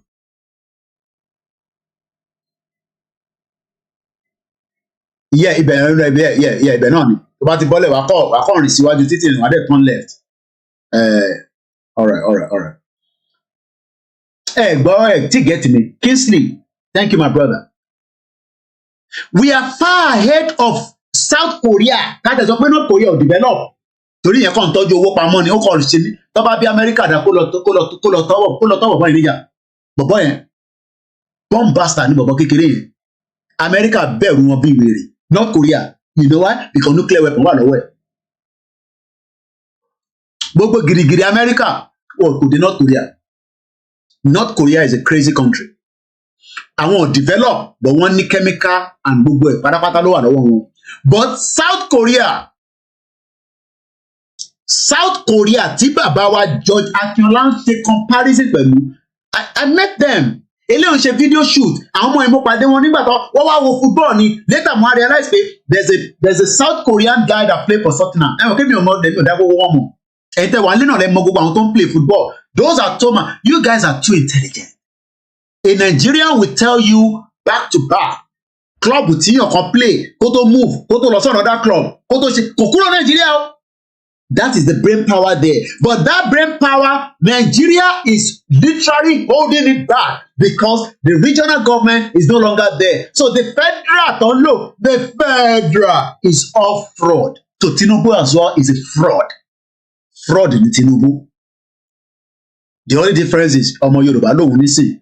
He has 8 years to decide the fate of Nigerians. If otherwise, anything can happen at any time. We are far ahead of China even. We have television. We are far ahead of China even. China is now the one borrowing us money. We are owing China money that, hey, the amount of money we are owing China. Ṣẹ́gun yóò fòmù kí bàbá wa ẹ̀yà ọ̀nà Adéọlá Fortune ẹ káàbọ̀. Why are Nigerians like this? What is your gain in Nigeria? Why do you want to keep Nigeria? Who are you saving Nigeria for? Because as far as I'm concerned, all your effort and your energy that everybody is burning trying to save Nigeria, it's not for you. You will not get a free visa to Canada. You will not get a free. You will never get a free visa to UK. Tinubu cannot do anything to change America, to change the appointment so that you can even go and do appointment. Do you know that nobody can get appointment to American visa for the next 2 years? So what is wrong with us? And even Jonathan told us. But let's play this before we play Jonathan and we move forward again. We are just 16 minutes past 2 hours. This program will last only 3 hours, so we are still good with time, and we will come back again later in the night. God's willing, and God give us strength. Support us if you want to. Kunle Bakers, thank you so much, and the rest of you that continue to support. And no money too small. Hey, Koiki, you ask for money on it. No, you don't ask for money.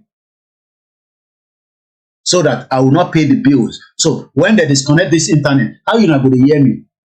This electricity now, I've been burning it now I spent almost 2 hours in the morning. We are doing another 2 hours. It's 4 hours.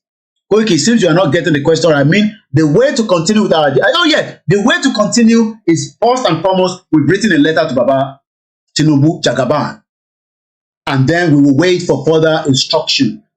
It's because people don't want to. So I expect us now, I am just saying it from our platform, that we should go back again, just as we were doing some few years back. Hey, if you make a word, it does not matter. We need to be out there to continue the awareness on the grassroots. But social media is 2%. Baba IGBOHO has done 5% for us on the ground. But we need to continue to top it up while the negotiation continue. So that is the way forward. So I got a message. So we will continue just as we have been doing before. Dupe, this Kamanja woman came and start telling you, well, that one Ijile FM. Oh my God. Àti ṣe ẹ̀kọ́ rí bẹ́ẹ̀. Wọ́n bá ṣe 7 hours program. Gbogbo nǹkan sọ ibi tó jókòó sí yẹn náà ló máa dé. Èmi gan tí mo jẹ́ spokesperson Ìgbòho. Kò ń ṣe gbogbo ọ̀rọ̀ tí mò ń sọ ló ń gbọ́ ní Àlèmọ́ṣọ́. So sitting down 7 hours is not going to give them what they're wasting time. I mean, how can they be sitting down 7 hours, 8 hours? Wasting their time. What they raise owó. Wálé àlè ẹlẹ́nu bí ẹnu adìyẹ. Èyí tẹ́ ń fún wọn lọ́wọ́ níbẹ̀ yẹn lẹ kì í kàn fíìsì wọn. Àwọn olórí irọ́. Wálé àlè lọ́lé ṣùgbọ́n ti gba country lọ Nàìjíríà. Lọ Nàìjíríà náà. Ìbẹ́ ti ní country yìí. Tó bá dé Muritala Mohammed Airport kó sọ fún ọ pé o ti dé Nàìjíríà. Queen B lọ Nàìjíríà náà. Ìjìnlẹ̀ lọ Nàìjíríà náà. Ṣọ́ ẹ̀kọ́ níbẹ̀ lọ Nàìjíríà náà. Jimmy Boy lọ Nàìjíríà náà. Kẹ lọ darapọ̀ mọ́ àwọn tí ẹjọ́ ń convince ara yín nísàlẹ̀. Àwọn yẹn ni we are told bọ̀ ṣé mo ní àwọn ọmọ Yorùbá ẹ ti wọ one chance pẹ̀lú Dúpọ̀ Onítìrì. Àwa ti bọ́lẹ̀ ẹ tó bá ṣì wà pẹ̀lú wọn ẹ ti wọ one chance. Yorùbá army uniform, Yorùbá police uniform.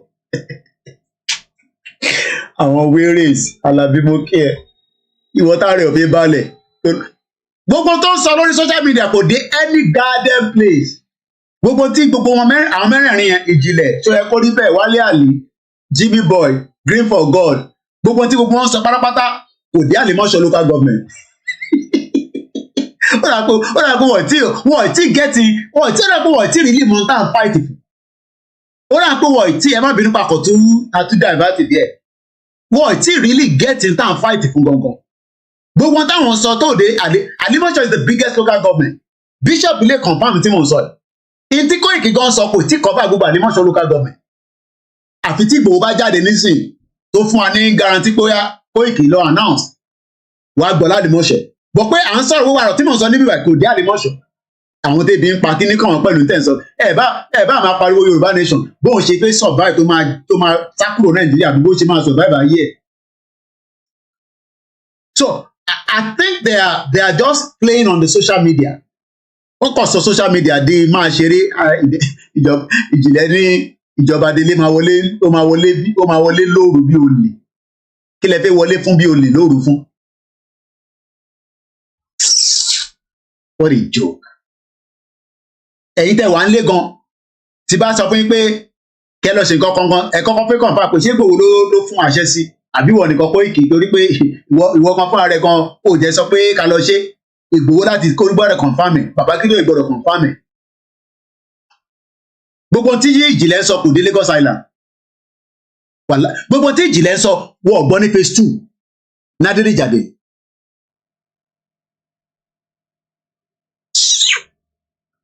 Country là ń sọ yìí kẹ́. We are talking about a country that everybody máa ṣiṣẹ́ nínú ẹ̀ everybody máa ṣe nínú ẹ̀ lẹ́yìn wá ń sọ bí àtẹ́ pé ẹ fẹ́ present ẹ̀ fáìrà yín nìkan mad people all over the place. Ti jẹ́ ń dá ayéra mi sí ara mo mà ríro eléyìí kẹ̀. Gbogbo tẹ́ ń sọ tí kò dé UK mo ní gbogbo tí gbogbo wa ń ṣe pátápátá 2% ní lórí social media. Tírú Davido bá wa dá sí nísìn ọ̀rọ̀ ẹ̀ máa tètè spread. Because Davido lẹ́yìn wọn ní another person kan òun ní the biggest person tó ní biggest number of Instagram followers ní gbogbo Africa. Kí Davido kan sọ pé Yorùbá nation no going back wàláì message yẹn travel kí àtàwọn ẹ̀dọ́ gbogbo everywhere máa dàrú. But Davido ò ní sàn yẹn. Number 1 PDP lòun. Number 2 kò rí any reason láti sọ pé ká break A-star celebrity ni tó bá fẹ́ wá wo football ní sí wá lọ fi jẹ́ẹ̀tì gbé wá láti Nàìjíríà wá fi jẹ́ẹ̀tì dá padà oúnjẹ ayé àrí orí ẹ̀ lọ bọ̀tọ̀ ọmọ Yorùbá ni so àwọn tó ń sọ pé àwọn ọba country yẹn it's just a complete total nonsense. Before France, we are going to face South Africa. Now look at where we are today. I think it's a shame that even any Yoruba man can be talking about restructuring at this point in time. What are we restructuring? This country that is already shot to pieces? I don't think that's what we want. But they are always talking about giving Nigeria a chance. The patience of Yoruba with Nigeria has come to an end. Okay? You can speak in the language and let her translate for me. Because I love language. Why do you love your country? Tell her, explain to her. I agree with her. It's clean and safe, and I think the people is kind. Okay? So help each other. Help each other. So if I say a country, how do you identify a country? Is it through your language, culture? What do you mean by country? Culture. So you have a culture. Something like food. Oh, I love Korean food. But you eat a lot of rice. Yes, a lot. Lot of rice. Every single 3 rice a day. There's a Malayan rice, a Thai rice, there's Korean rice. Yes. So how many hours from London to Korea? 14 hours. Oh my God. So I will be coming, maybe not this year. I have to save a lot of money. It's expensive. Yeah, I'm a family man. I got children, so I'm very, very busy man. But I will come down one day and hopefully we will come across. I'll give you my YouTube channel and you will probably find yourself. So say hello to everyone. And what is the reason why you're coming to London? Actually, we are 20 and first time. You're traveling on your own. Yeah. First time So how old are you? we all 20. 20. Yes. So I'm sure you're single. Single? Yeah. Exactly. Except you. Congratulations. Thank you. Talking loosely about the unity of Nigeria. 60 years ago, there was no country called Nigeria. What is now Nigeria consisted of several large and small communities, all of which were different in their outlooks and beliefs. The advent of the British and that of Western education has not materially altered the situation, and the many and varied communities have not knit themselves into a composite unit. This is accredited to Sir Amadu Bello, former Premier of Northern Region. They thought, and I quote, "Since 1914, the British government has been trying to make Nigeria into one country. But the Nigerian people themselves are historically different in their backgrounds, in their religious beliefs and customs, and do not show themselves any sign of willingness to unite. the Nigerian unity is only a British intention for the country. And welcome back once again as we continue. I have 2 videos that I want to play. Those videos are still loading behind, and then I'll bring them on the screen. We are just 30. Yeah, in fact, I talk about football on Tottenham. Alanfani àti rí àwọn sisters wa yẹn. Because they are our sisters as well, and we continue to pray for them as well. So let's come back quickly. We are just 35 more minutes. This program won't go more than 3 hours, like I said. Thank you so much to each and every one of us. Let us remind ourselves that the way out is the way out. The only solution is the Obasanjo again. When he was interviewed some 11 years ago, we've watched a bit. Maybe we should watch this first, just to keep our spirit. This is the kind of country I would love. This is Sweden. Capital of Sweden. Totally deserves to be on your bucket list. If you wish to experience and explore the cultural and traditional side of Sweden, you must visit Uppsala. In its old town, the cathedral and castle are considered must-visits. The Uppsala Cathedral has spectacular spires that rise up into the sky against a backdrop of university buildings and the river Fyris. Number 7. Marstrand. Just an hour's drive from Gothenburg, Marstrand is Sweden's version of... When we have our own system that is working, this is the kind of advert. This is the reason why you need to come to Yoruba land. Nobody's going to come to Nigeria, okay? No visitor is going to come to Nigeria because terrorists might enjoy its proximity to the sea, the good fish and fresh seafood available at local eateries, and a lot of sea... You can get fresh fish in Ondo State to supply to African and also export it. But it's not going to happen when we remain in Nigeria. Muslim. We barricade the Jima and welcome once again to KOKORO Live. Back-end team. Except Istad, no other city in Sweden could boast such an accurate portrayal of Sweden's bygone days. Bygone days. We can do the same thing. Can't change the Buba can maintain our bit, can maintain that niveau, but you raw Buki Baba Kola Adams. But some of our Yoruba people say no. Yoruba nation Tinubu Mashe Omugo. And sun-dappled squares, lined with many half-timbered houses. I have a lot, to visit and go to some of these places. There's nothing better than traveling where you can experience and explore a lot. Houses and other buildings which host shops and restaurants.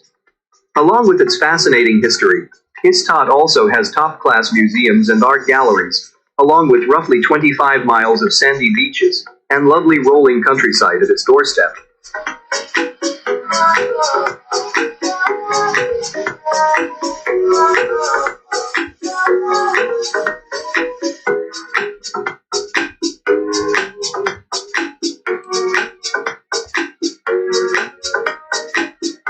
Number 5. Holland. And let's leave that. I do not own that video, so I can't use more than that. Let's come back. And I have the videos that I've prepared for us. We will complete those videos before we go. If you were President Tinubu, what would you be doing, or what would you think that kind of request coming from Governor Mba? Well, first of all, I'm not from the southeastern part of Nigeria. I'm from the northwestern part of Nigeria. And secondly, I am a human rights activist. And thirdly, I have been a prisoner in many prisons. I was also a victim of human rights abuse. And as a prisoner who was once jailed and who have stayed so long in prison, there is no way a person like me will support an open breach of the Constitution, an open violation of fundamental rights. A court of jurisdiction in Nigeria has given an order for the release of OLAMILEKAN. And if we are a law-abiding country... If we are a law-abiding, but we are not, and we can never be. Every time my mind goes to him, it pains me to see this man, children, or daughter rather, growing without the father. It's a very painful thing to think about. Not to even talk about Nnamdi Kanu. Kí ló ṣe gan? Kí ni Nnamdi Kanu ṣe? Kí ló fẹsẹ̀? Pé okay, ẹ jẹ́ ká test ẹ̀. Ṣé a fẹ́ ṣe together? A ṣe together. Báwo ni ẹ ṣe lè wá dìjà? Ẹ jàgbọ́n tí Shehu Sani sọ, a former senator of the Federal Republic of Nigeria, kò láìkí El-Rufai. Àìtí ṣe program El-Rufai yẹn mo ṣì máa ṣe dáadáa. Bẹ́ẹ̀ ni ọmọ àlè ní OBJ, bastard jungle man. A máa play video ẹ̀ ní sí mò ń bọ̀. One that is committed to rule of law and one that is being run according to the constitution of this country. We should respect the law. But that is from the human rights and the constitutional side. But from the side of national healing, here we have a president whom has started on a new footing. And one of the problems... The problem to one Nigeria ni pé I think some Nigerians just enjoy káwọn kan máa sọ̀rọ̀. Ọ̀rọ̀ iná la máa sọ títí. Ọ̀rọ̀ iná la ti ń sọ for a very long time. Ṣé mo kí Grandma Felicia, Mr. Labode _ official mo kí sir. Ṣé Mr. Jimoh Moses, ṣé kí n get tired of this ọ̀rọ̀ tó máa ń sọ yìí ni? Because I mean mo kí ìyàwó Dúpẹ́ ẹ ṣé gan ni mà. Ṣé kí n get tired? Náà sọ̀rọ̀ ọ̀rọ̀. Same rhetorics for almost 24 years. Could change the kankan. As a country today is the separatist agitation from the southeastern part of Nigeria. And if you go to the background of all those separatists, you will see that there was a time in their history there were people who believed in the indivisibility and unity of Nigeria. Ẹ farabalẹ̀, mo tẹ̀ mọ̀ pé fídíò ni bàbá yìí sọ̀rọ̀ lórí I'm listening for the first time. But máa ń follow ẹ̀ dáadáa lórí Twitter. Ìyẹn máa ní ẹ follow wa lórí Twitter. Èyí náà ẹ lọ darapọ̀ mọ́ Twitter. Ẹ farabalẹ̀ kájọ gbọ́n tó fi sọ ní bíbá. Mo gbádùn ọ̀rọ̀ yẹn lọ. And something must have happened along the way. Kí ló happen along the way? Táwa náà fi sọ pé Nàìjíríà yìí ìlú burúkú ni. Because at some point everybody believe in Nigeria.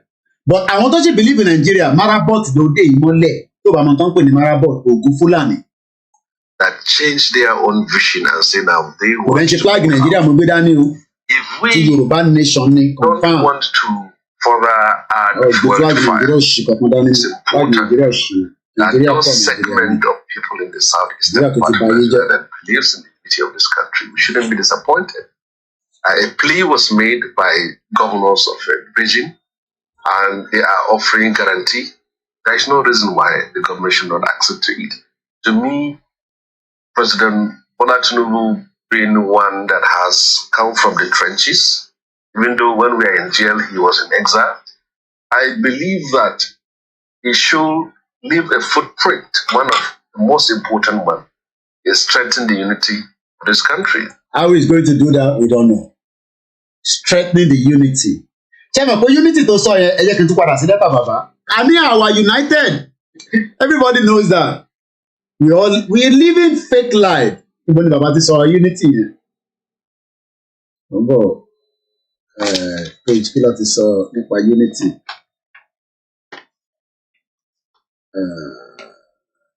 Yeah. Baba bẹ̀rẹ̀ láti bẹ̀rẹ̀. But Nigerian culture of inter-people's hatred has almost totally destroyed all of these. Though Yoruba people were confidently living in growing prosperity by 1960, most Yoruba people now belongs in Nigeria horrible culture of poverty. Tọ́ba pé nǹkan ní horrible in tó dání, ìdí tó dání, which is growing worse and worse. Àwọn kan sì manage láti survive, but the long run ni pé ìwọ tó ń wò mí tó ń sọ pé Koiki wò gbé jágbàjàgbà tó ń sọ ikúrò jáde, wọ́n máa disturb ọ lórí social media. That's fine. Tinubu máa ṣe tán ní 8 years. Ṣé life ẹ̀ máa change after 8 years? Ìwọ máa bèrè lọ́wọ́ rẹ̀. Tí Tinubu bá wá ṣe tán tó padà sọ́dọ̀ north, kí ló rò kó máa ṣẹlẹ̀? Yoruba youth are confronted by Nigeria hopelessness. Ẹ̀yin youth. Láti sọ pé àwọn náà ti fail yín. Hopelessness ní Nigeria. They are now fleeing abroad at a terrifying rate thereby creating a serious threat that their Yoruba nation could perish in Nigeria. Because we can't pretend that we don't have a problem. We cannot pretend we don't have a problem. But everybody's pretending. Koiki, shut up. Kò sí problem kankan. Okay, mo ti gbọ́. Ọlọ́run jẹ́ kí problem wà. What God cannot do does not exist. Marginalization. Marginalization. We are all marginalized. Tinubu náà máa marginalize àwọn tó kù náà kù sọ́gbọ́n ẹ̀. Because there's no way he's going to run his government without doing a bit of marginalization already. Òun náà ní fẹ́ lo àwọn tí kò mọ̀. That's why tó ṣe lo Gbajabiamila. Ó lo Akume yẹn from Benue State. We see how other appointments will happen. The nation of people of the southeastern part of Nigeria and their stigmatization. Stigmatization. Ṣé máa jẹ́ kí Igbo di president ní 2031 láíláí? Ẹ lọ fògùn ẹ̀gbárí. Kódà bí Òbí padà wá gan ní 2031, wàá yà rí gẹ̀ fún nọ́ọ̀tì ni. Torí Tinubu ti sign agreement pẹ̀lú wọn. Ṣèbí gbogbo alágbọ́n tí El-Rufai sọ. Àbá àgbọn tí El-Rufai sọ lórí burúkú yẹn. Gbogbo alágbọ́n tí El-Rufai sọ náà. El-Rufai said it clearly. Àbí àgbọn tí El-Rufai sọ ní gbogbo alágbọ́n náà. That they are not ready. They are not ready to allow. I thought I prepared the video. Ẹ jẹ́ kí n play it lọ́nà. Because of the civil war. Because of the civil war. And if we have a president here who wants to do this differently, you should listen to them. Okay. If you have a few who believe that they should move out of Nigeria and a many who believes in remaining within Nigeria, then we should be able to win the hearts of those who believe in secession, those who believe in the unity of this country. Okay. And we shouldn't shy away from it. Okay. Nnamdi Kanu was also someone who was like Ken Saro-Wiwa and other ones who fought in the past. And we shouldn't say that we should simply use law and solve all problems. Right. Unity, consensus, consultation is very important. Consultation. Politics of the national. Ẹni ká máa ṣe consultation pẹ̀lú Tinubu ẹ̀yìn ìka. Mo kí gbogbo alẹ́ nǹkan sí fídíò ẹ̀ títàn àbí. Mo ń bọ̀ pé sáré gbé fídíò kan wọlé. Ọ̀ka tó gbé fídíò ẹ̀ wọlé. We are almost 3 hours to the dot. Mo kí gbogbo yín tẹ̀ ń wò wá ní gbogbo platform. Ẹja fi bíbẹ̀ sílẹ̀ àti wo Tinubu títí. Mo ń bọ̀ lọ́dọ̀ Ọbásanjọ́.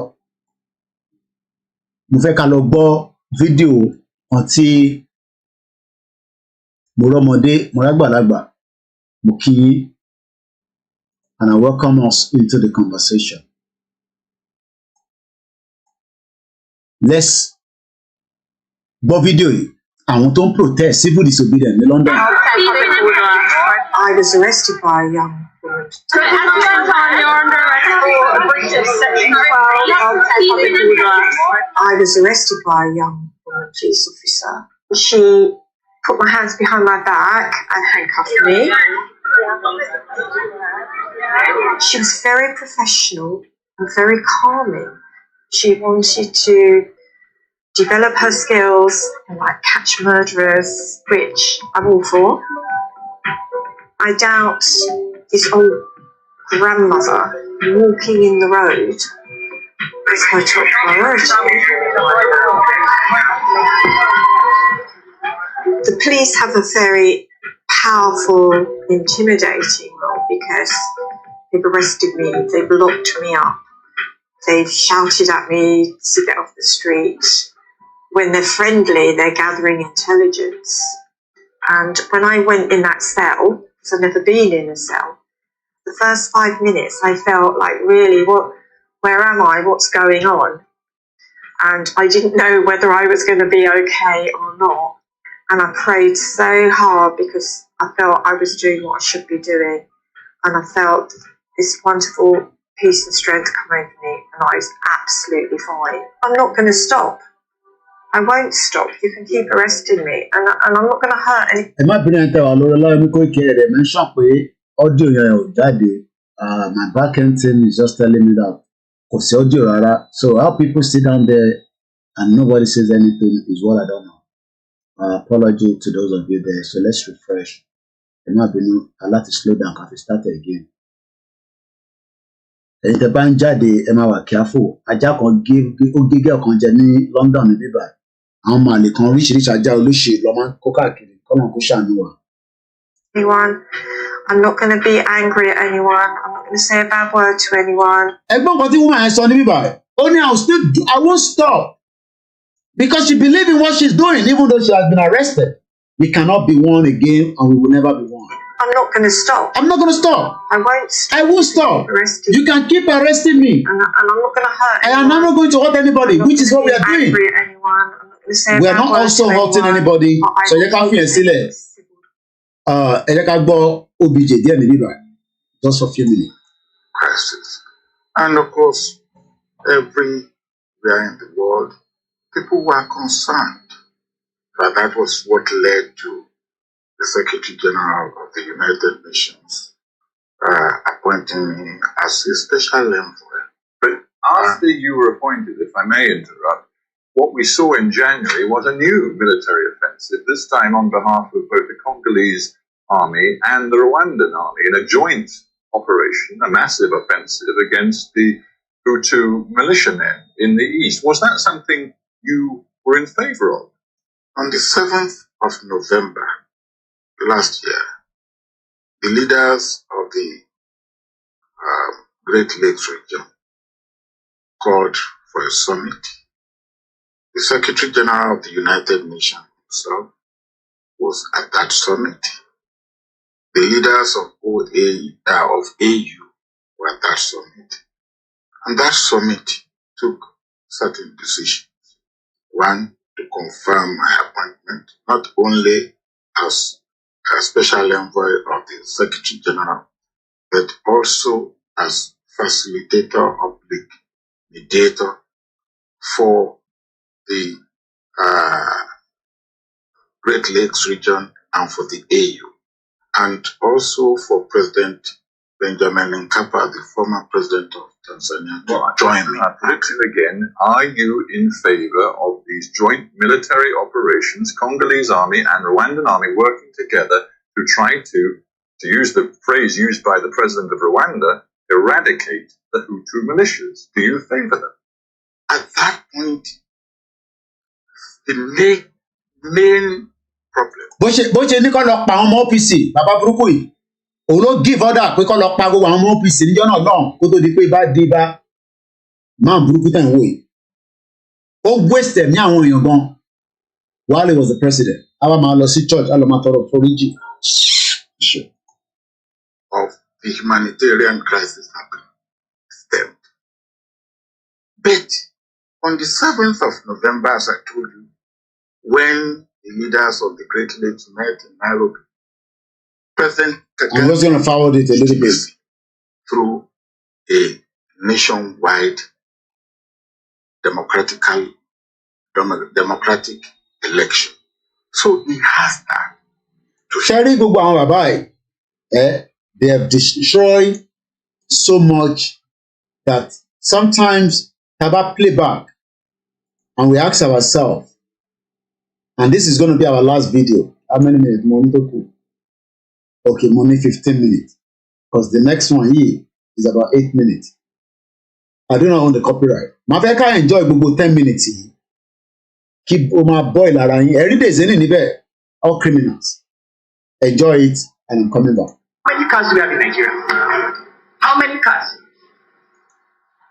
35 million is 1/3 of the entire population of Nigeria. How many cars do we have? It is not true. Some of those LCs that are established, go and talk to the master. The ship comes on the sea. Vessels go offload from the sea, take the petrol to Cameroon and to Benin. Meanwhile, somebody at the port takes a piece of paper. You will see a list of bills of lading saying that 15 vessels landed in Lagos on the same day. 15. Look at the dates. You will see 15 vessels. I have seen it. 15 vessels landing on the same day. Somebody will tick that he actually saw them. Those are the documents that are presented. And why would it not happen? You have created an opportunity for rent seeking. The difference between 65 and 140 is so huge. 1 trillion naira is enough to bribe anybody to sign anything.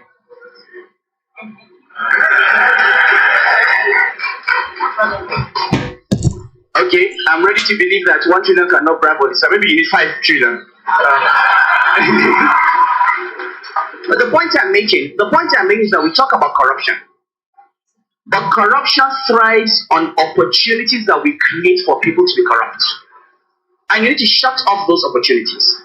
If you say you have a subsidy, and if the poor people of Nigeria are not buying fuel at 65 naira per liter, then it is not a subsidy, it is rent.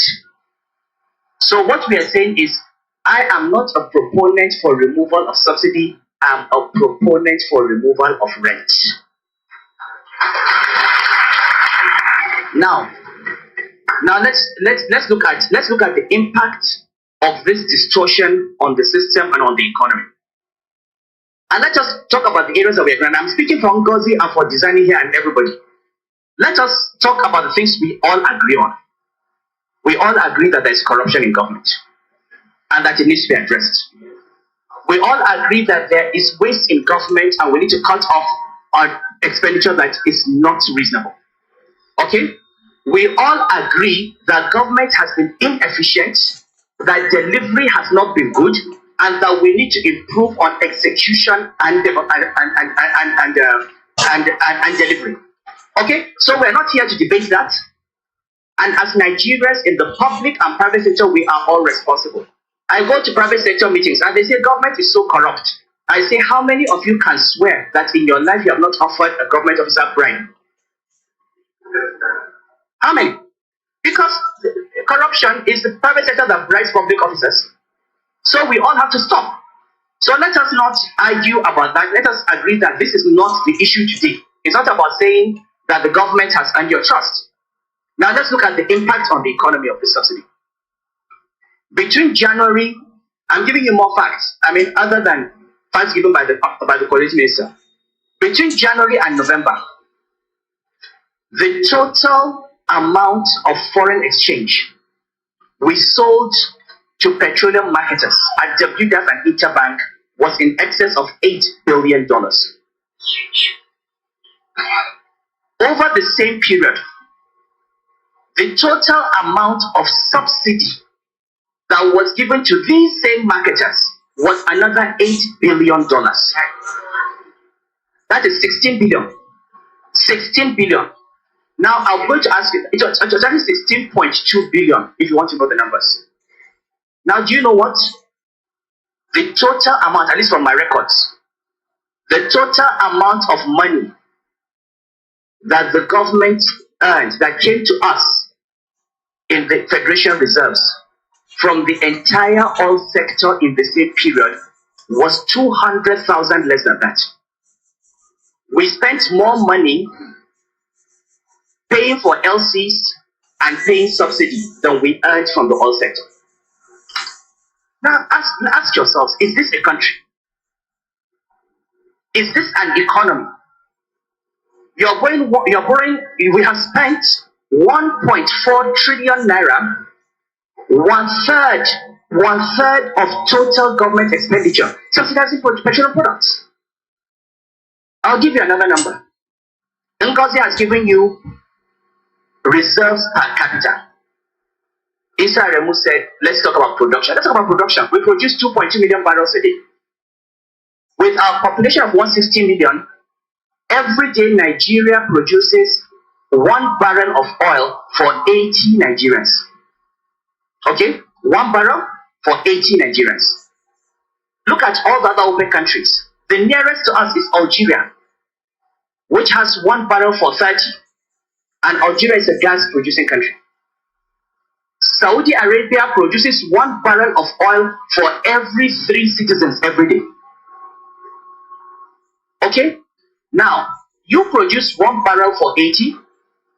Your share of revenue of that barrel is maybe 50%. So you can, for effectively say it's 1 barrel for 160 Nigerians. They need power. They need infrastructure. They need medical care. They need food. You need to pay salaries. Women are dying every day in childbirth. Children are dying of malaria. People are dying of AIDS. You need roads. You need petroleum subsidy. Please give me your hierarchy of priorities. What will you sacrifice? We are taking 1/3 of that money and paying petroleum subsidy, leaving 2/3.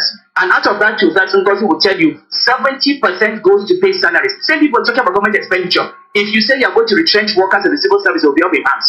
How do you reduce salary? How do you reduce the salary bill?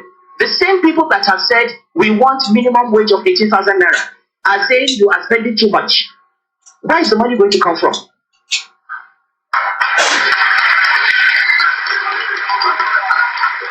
To pay those salaries, to maintain those civil servants, to provide healthcare, you need to free up resources. I mean, this is what economics is about. Now, to come and tell me that there's going to be hardship and difficulty is not an economic argument. The economic argument is to say, this is the cost of removing subsidy. What is the cost of not removing it? And let me tell you something. This government can continue paying this subsidy to 2050. It will not come down. But the next government will be saddled with a debt burden that it cannot maintain. And the Greece situation will be nothing compared to where we are. So, to think that, these decisions are not easy. Europe today is facing a crisis. In 2008, the price of oil crashed from $147 a barrel to $40. Up to the week to $37. Up till 2 weeks, 3 weeks before then, I was in Washington in the World Bank meeting. They had different models and projections. Oil price will never fall below $85 a barrel. It came to $37. The only reason this economy continued growing was that we had reserves of $62 billion, which are now down to 30. That was a shock absorber. We don't have that shock absorber today. If the oil price crashes again by 30-40%, if the naira goes to 200 naira to the dollar, when you can no longer pay salaries, when inflation goes to 18% because of monetized, printed money, then we will know what a crisis is. You have to prepare yourself. What happens? You can see Europe every day. What happens? China is slowing down. There's a property bubble in China. India has had inflation. The Reserve Bank has increased rates 12 times. Inflation has not come down. Brazil is going down. All the countries that provided the engine of growth in 2008 are in slowdown mode. Do you know what we are facing? Are you in this world? Meanwhile, instead of preserving your government balance sheet so that in the event of a crisis you can cope, you want to continue paying 1 trillion naira. 1 trillion naira in subsidy. To who? To who? No, sorry. No, wait.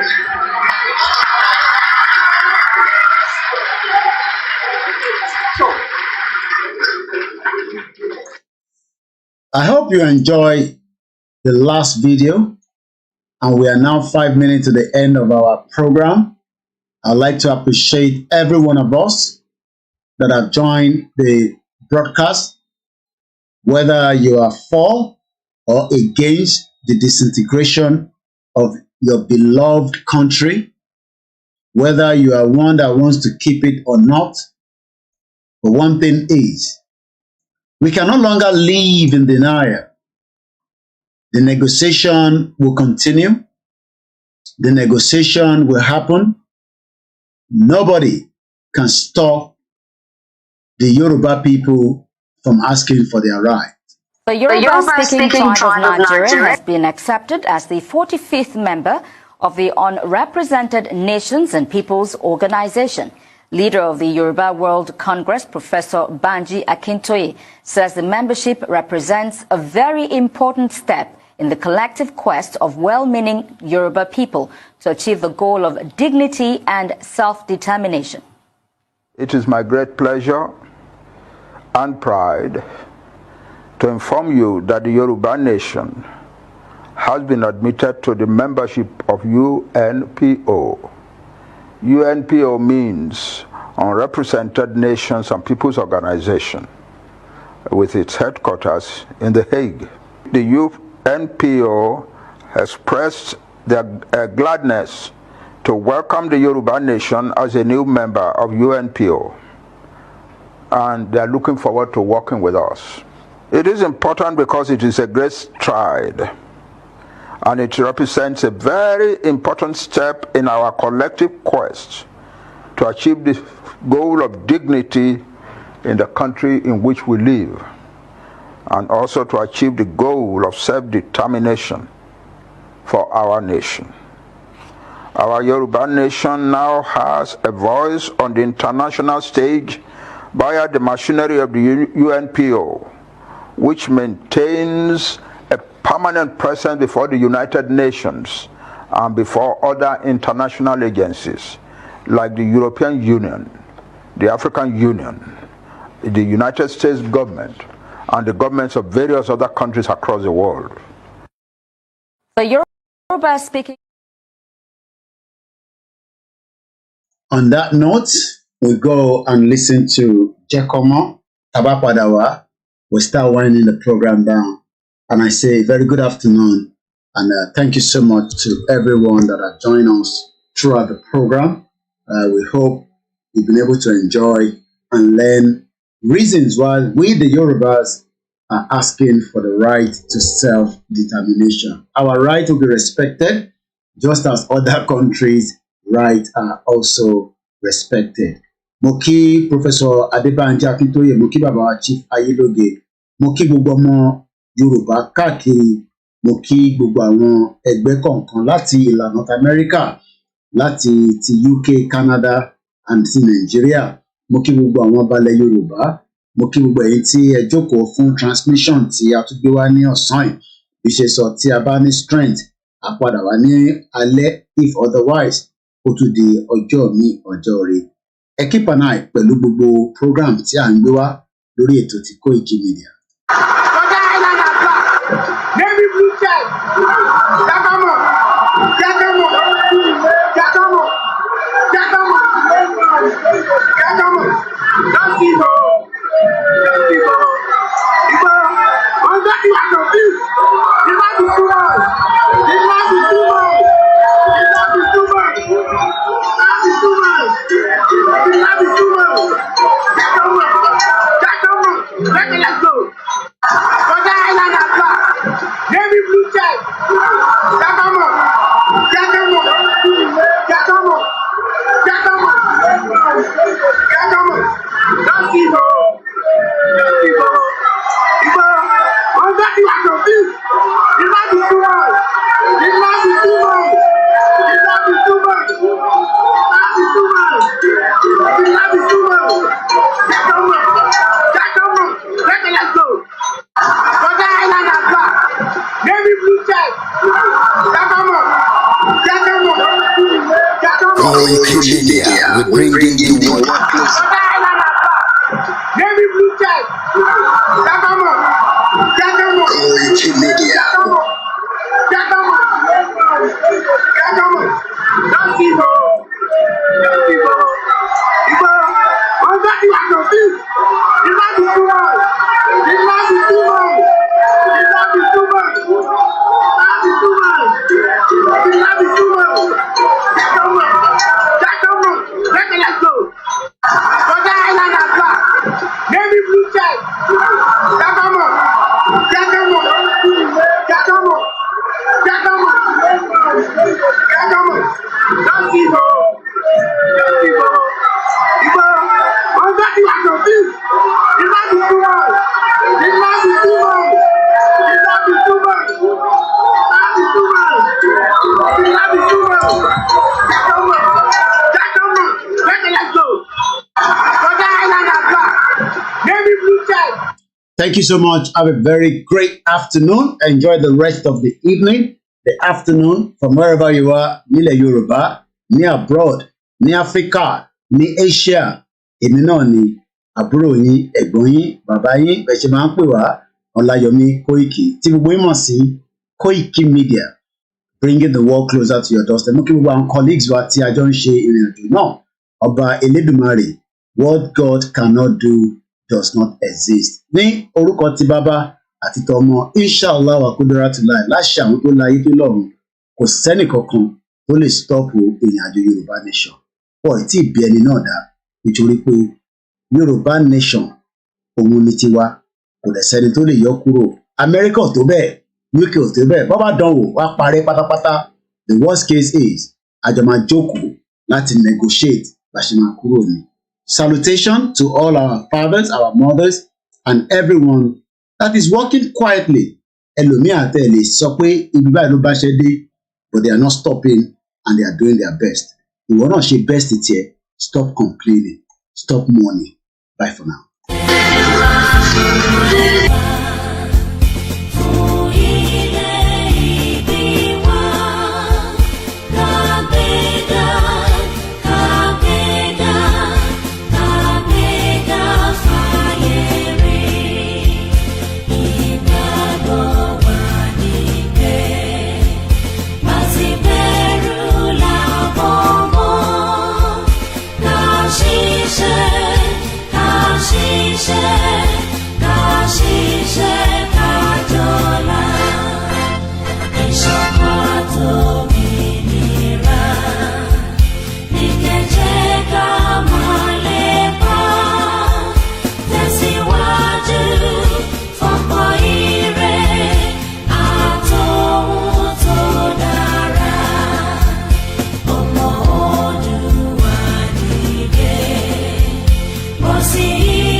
Ẹ fojú ko eruku ata abẹ́ ń bẹ eruku ata tí o ti fojú ko àbá wà gbogbo Nàìjíríà.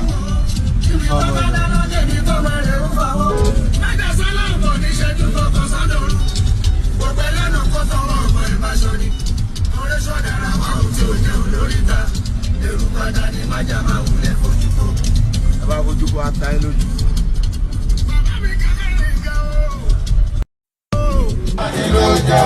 Ọmọ Oòduà. Ọ̀gá Fúlàní ló jẹ́ o. Yorùbá nation yìí ti gbogbo wa ni. Kó má gbọ́dọ̀ bàjẹ́. Torí kò sílùú mìíràn.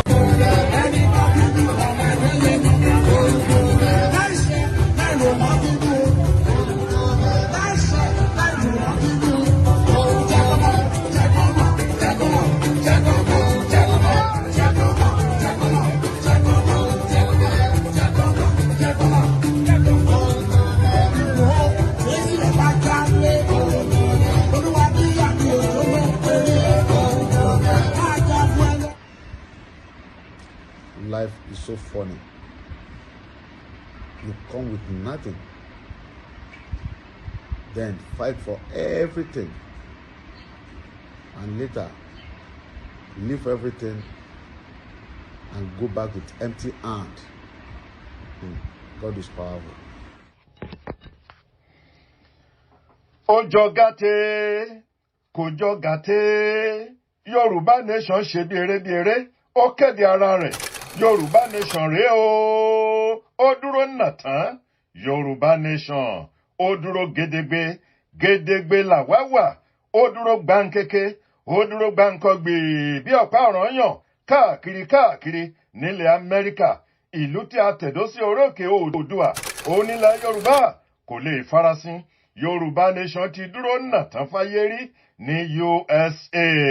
Ló bá tán, ẹgbẹ́ ìlànà Oòduà lábẹ́ olùdarí ọ̀jọ̀gbọ́n àgbà Banji Akíntóyè ẹ̀ka ti USA lábẹ́ ìṣàkóso Barrister Adékúnjọ ń ló gbé akéde Yorùbá Nation yìí kalẹ̀ kàǹkà. Àgbájọ ọwọ́ là fi sọ̀yà o, àjèjì ọwọ́ kan ò gbẹ́rù lórí, kárìn kápọ̀ yíyẹni. Gbogbo ọmọ Oòduà nílẹ̀ Amẹ́ríkà àti lágbàáyé ńlá pè láti darapọ̀ mẹ́gbẹ́ wa yìí ní www.ilanausa.org tàbí kí ẹ pè wá sí 202-210-3251. Yorùbá Nation kéde ara rẹ̀ fáyé rí, ojú tẹlẹ́gàn. Yoruba Nation is calling. Sons and daughters of Yoruba land and citizens of the world, behold, the Yoruba Nation has come to stay. The billboard is magnificent. It is beautiful. It is second to none. It is historic. Sons and daughters of Oduduwa land, this is a clarion call for you to be part of history. Make haste and join Ilana Oma Oodua USA at www.ilanousa.org. Today, as tomorrow may be too late, Yoruba Nation is second to none.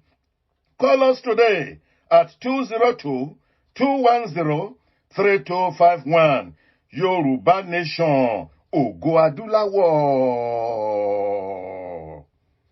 Koikimedia, we're bringing the world closer to your doorstep.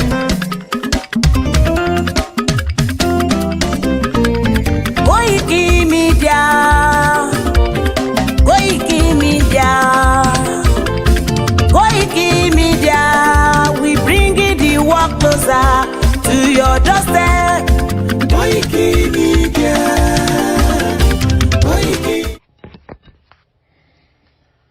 Koikimedia, we're bringing the world closer to your doorstep.